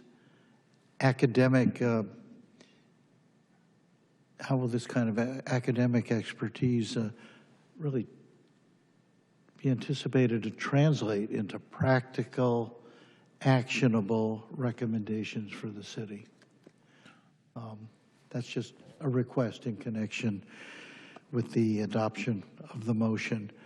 Anybody have anything further? We'll take last comments here from Councilmember Mai, then Councilmember Treseder, and Councilmember Martinez-Franco. Thank you, Mayor. Yeah, I'm very supportive of this. I want to thank my colleague Melinda Liu for bringing this forward. I think it's very important for us to support the economic development of our partners in the hospitality industry, the hotel industry, and preparing a strategic analysis. It just shows that Irvine operates at a different level. I mean, we're basically performing a SWOT analysis on this, and it goes to prove that we really value the relationship between public and private sector as well. So thank you for bringing this forward. I will be in full support of it. Thank you. Thank you, Councilmember Mai. Councilmember Treseder. Thank you. Yeah, I think that this is really important, and I just want to ask Councilmember Liu a question through the chair, yes. And that is, would this include also including the unions, the stakeholders, like the Southwest Carpenters and Unite Here? Absolutely, it's a comprehensive study, so we're going to talk to anybody who is involved, including restaurant business, and like you can see that we got a support letter from the building union so far, people who have been paying attention, and also ethnic chambers. There's a joint letter from several of them. So, great, yes. Thank you. Thank you, Councilmember Treseder. I see no further requests. There is a motion properly seconded before us. I didn't pass you by, did I, Councilmember Martinez-Franco? Okay. That being the case, would the clerk please call the roll? Councilmember Carroll. Yes. Councilmember Go. Yes. Councilmember Liu. Yes. Councilmember Martinez Franco. Yes. Councilmember Treceder. Yes. Vice Mayor Mai. Yes. And Mayor Agron. Yes. Carry 7-0. Thank you. Having concluded our agenda for the evening, is there a motion to adjourn? So moved. Second. There's a motion and a second before us. Would the clerk call the roll?